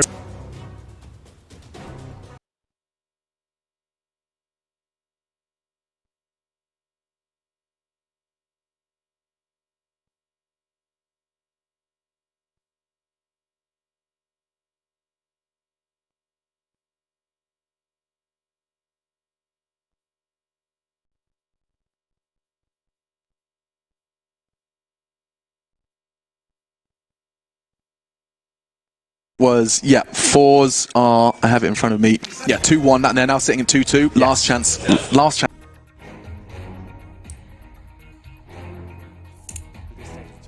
said it, a sigh of relief there for G2. Yeah. Really did take everything out of them to get that. Yeah, they had to work so...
Мейджоры, расписание чемпионата, все мы ждем арену.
defused. Counter-terrorists win.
happened with NRG and what positions they had after the IV kill. I think Tarek was near E-box or something on the A bomb site. Guess trying to pick off some of the other players while AWP was in action.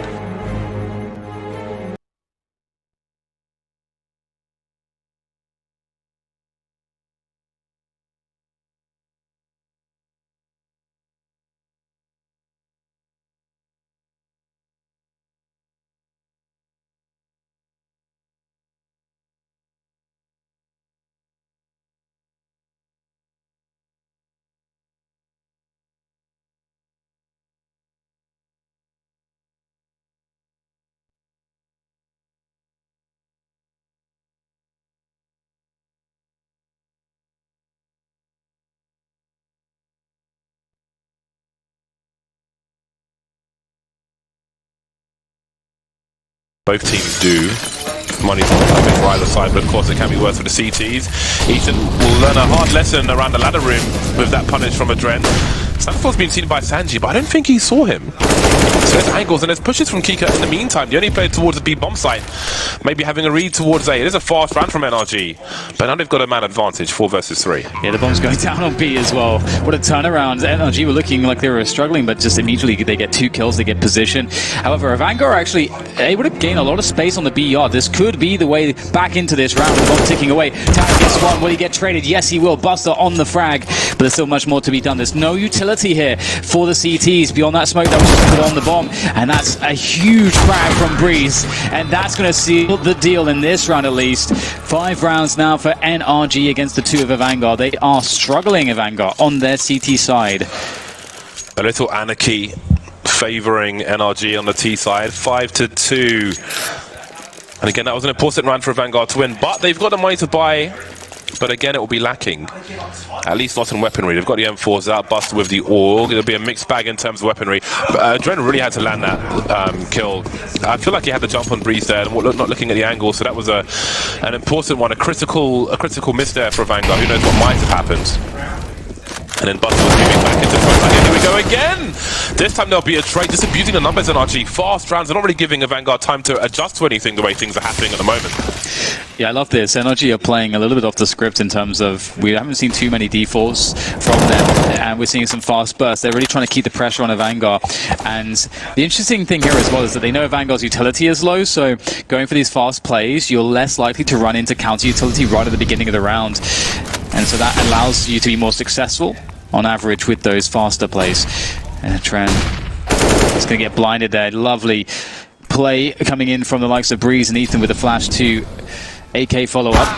Jame, oh my goodness. Snug's going to take him down from atop the train. That's unfortunate. Doesn't really seem like there's all that much to play with now here. Quick kill from Buster, but it's 1 versus 3 for Keycut. He's out of position, locked out completely. And they know that he's likely coming from the B side of the map. So you can see they're able to cover everything here. Safe plan as well. What on earth does Keycut do except save? No kit. Surely he's just going to pick a position to hold. Yeah. This is the pick of NRG. We saw a really good showing from AVANGER on Dust 2 yesterday. I'm looking forward to seeing how NRG deal with that. But it's looking good for NRG on train at the moment. NRG rocking their controversial new logo. A lot less pink. And there goes Kika. Jules just not really being won by AVANGER at the moment with these M4s on the CT side. Maybe starting a little cold. There's still time to recover. This is going to be an eco situation though. They're on about $3,000 per person. 6-2 in favor of NRG on the T side. A nightmare of a CT side for AVANGER so far.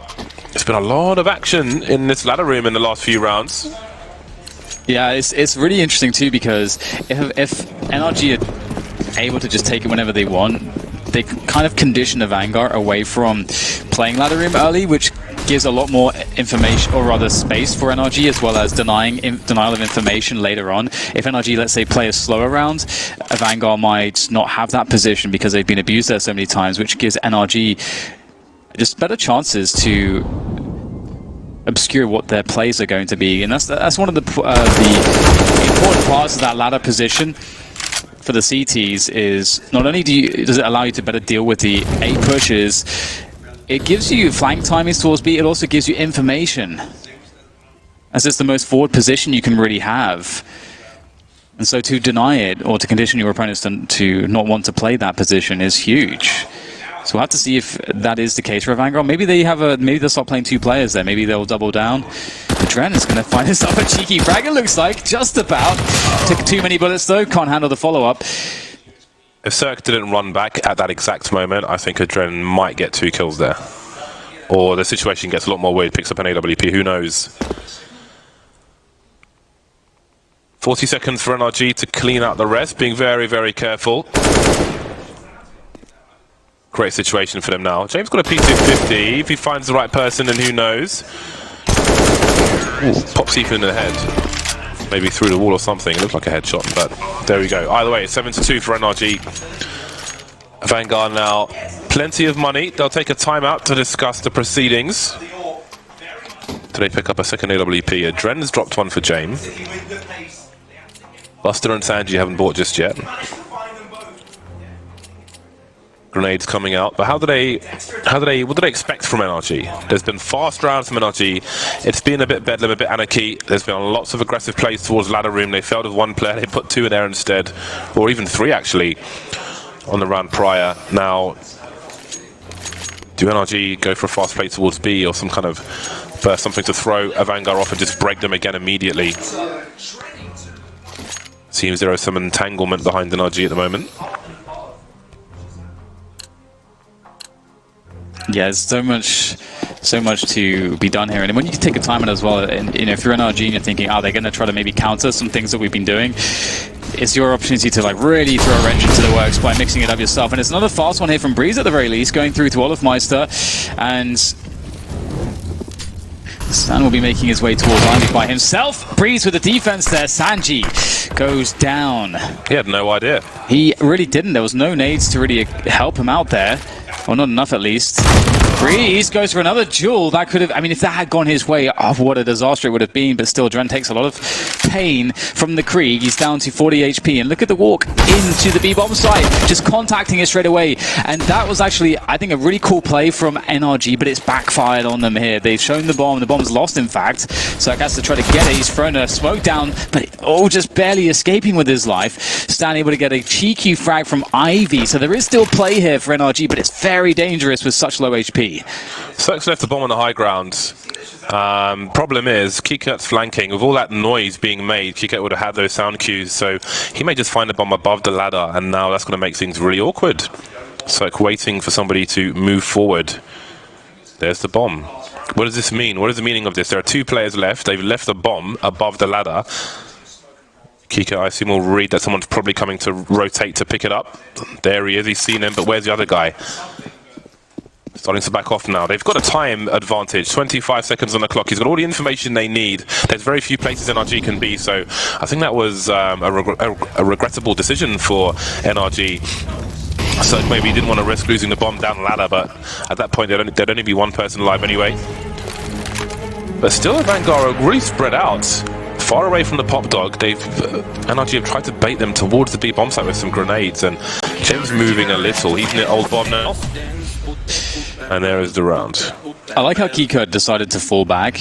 I think, there is definitely a lot of decisions that could have been made which are aggressive in nature, given that, they don't have much time. It's a 3 versus 2 and so on and so forth. I've got the information. He could have, after that peak, called a teammate to come towards B and get his guide teammate to come towards Pop Dog. But he went for the guaranteed play, which is really important. Good to see the cognizance of that in a pressured situation. Don't want to see those mistakes get made. Ooh, Breeze absolutely demolished there. Great timing on the flashbang. You can see why that flashbang can be so critical. And we'll see NRG with 2 players towards Ivy once again. Sanji looking like he's going to take team main. Indeed, he's just checking that position out. Kurt, you got to be careful with that. Those bricks are deceptively. You can do a deceptive amount of damage through them. Is there a flash? There comes a flash. Zerk won't get anything done. Two-man spray down for Buster. Perfect timing from AVANGER. That's exactly the kind of play they needed. They've got to survive in the numbers.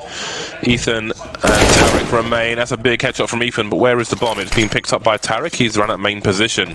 They have a minute on the clock, so there's still work to be done here for NRG, but of course it won't be easy. Yeah, this is an unfortunate situation. I think in a perfect world, you'd have Ethan with the bomb in this spot, and Tarek could try to run distraction towards the A-bomb site. Given the smoke that Ethan threw, that would allow Tarek to potentially get out of team main and make some plays. But instead, they're going to have to commit together towards this A site, and it's not going to look good here. There's so much attention in this position from AVANGER. Beautiful shot from James. That's going to deal with Ethan. Tarek will be able to respond, but he's critically low, down to 13 health, stuck in the Olofmeister position, moving towards Sandwich now as NRG don't really have any options. Jane will finish it off, and AVANGER, another much needed round. Really good to see them stabilizing somewhat here. Yep, they will take a second AWP into round number 12, and they've got the money to buy around it. There's an AWP again for Cirque. I like the graphic on the that's like an old MS 1.1, eh?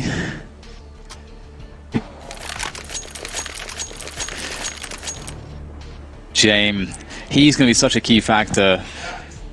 Got to see him get fired up in this series. Tactical pause from NRG, so it looks like they might reassess their approach here. They've realized that AVANGER have started to adjust. AVANGER have secured economy, so they have everything to work with. They can settle into their most optimal defensive setups. So now it's time for a change, James. It's time for a change. Technical pause at present. For those of you in GoTV, I think with the action that we're seeing from NRG, I mean, it is late in the first half, I keep forgetting, I apologize, but with the action, I normally would pick CTs on train, but just the way NRG have been playing, I'll go for top fragging Ethan. He's got 12 kills at the moment. So that's my pick for the remainder of the half, and then I'll go for Cirque. Always fun to watch in the second half. Really depends on how NRG are going to approach the rounds from now. I think that they have recognized that this is somewhat of a turning point. This is a position in which AVANGER really make the comeback, or in which NRG get to shut it down. If NRG win this round, AVANGER's money is somewhat crippled. They will have to half buy in the following round, so that allows NRG to really have a strong result. Or if AVANGER hold on, AVANGER get to have a very close score and a recovery against NRG, which really keeps the game very open going into that second half. So I really like the timing of this pause, even though it's a tech pause. So I guess actually I would like a tactical to follow at some point here, because I do want that there's NRG players to be talking to each other. I'm curious what they will decide to do. They know that the AWPs will be out in numbers for AVANGER. And as interestingly, we haven't seen too much of the standard defaults from NRG, and it could, as I mentioned before, could potentially be partly due to the fact that it is punishable if you're too predictable. If you play, like, one way to punish defaults is by really hitting the extremities with aggression on the CT side. Looks like there's some kind of TeamSpeak issue. Oh, hello. Like how the first highlight is actually just a team kill from Ethan. Digging that. T-side players looking sharp on the aim. AVANGER, in some rounds, looks like they've still been waking up. Like that duel from Adrenaline, I feel like he really should have won that one. Then who knows what may have happened. But it's come and gone. And AVANGER still have a chance of getting a reasonable score out of this half, all things considered. 4-7 for the moment, but they could still turn around. That moment from Buster, that double, that was a really good series of kills that really turned things around for AVANGER. That was really when things started to go wrong for NRG. You can see Ethan a player with one of the best, like for me, like one of the best mechanical players in North America. Really steady rifler, very consistent. Cirque not necessarily always as consistent, but his ceiling is so high. He can take over a game by himself.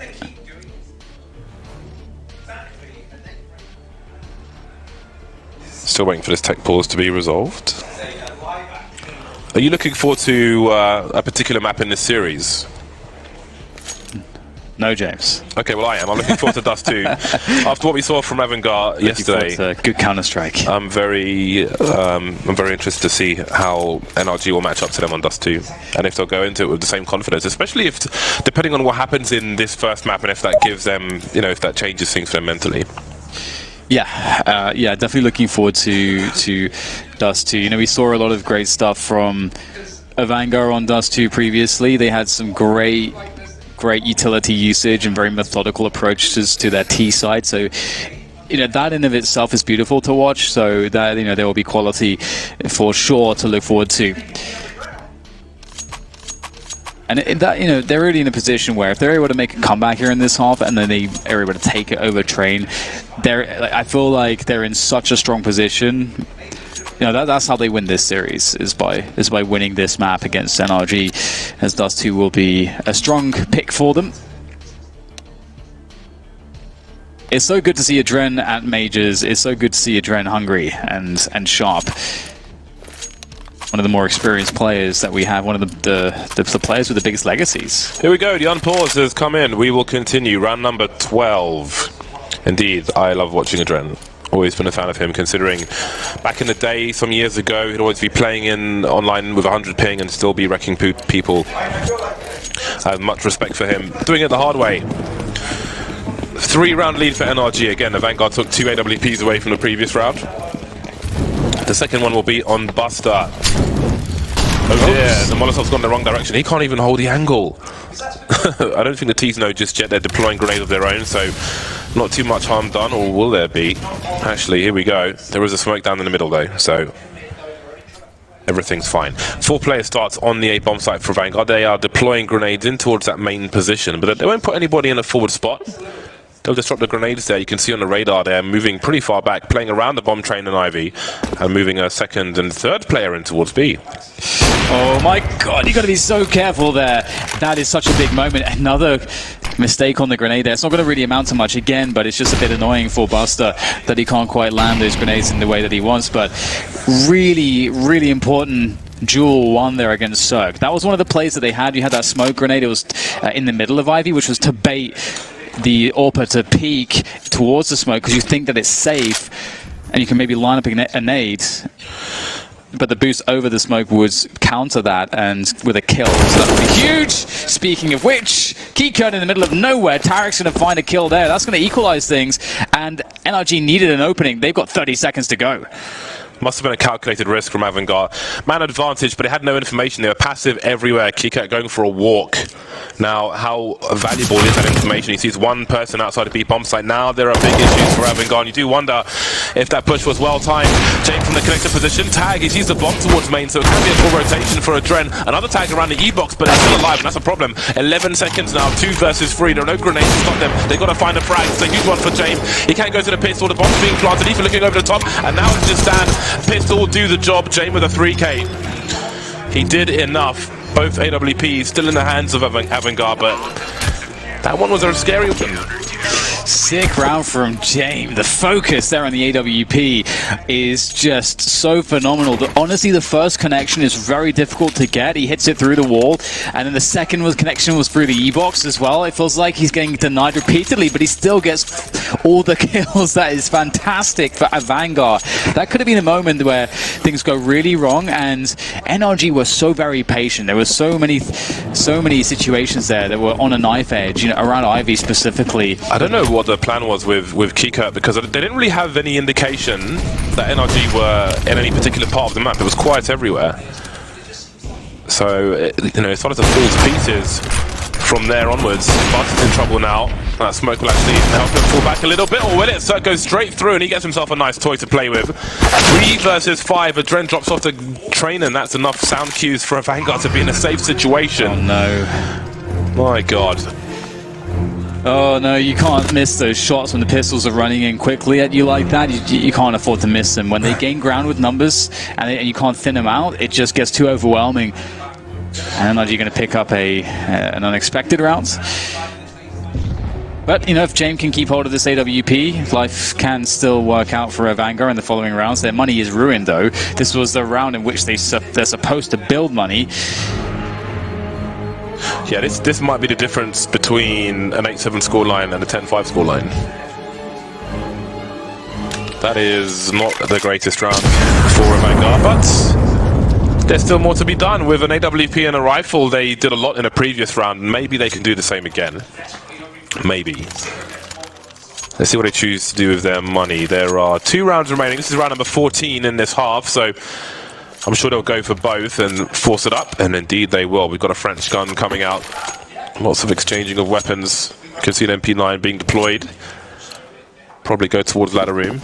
We'll see what Keycut chooses to do. If he gets curious again towards the B-bomb site later on. I'm sure it will depend on how things go at the start. 3 incendiaries for the CT side to help them get their initial control, and indeed Keycut will be solo towards the B-bomb site. There's the initial flashbang to kick things off towards B, and they'll force him to throw his smoke early. NRG looking to burst somewhere, be it ladder room or B.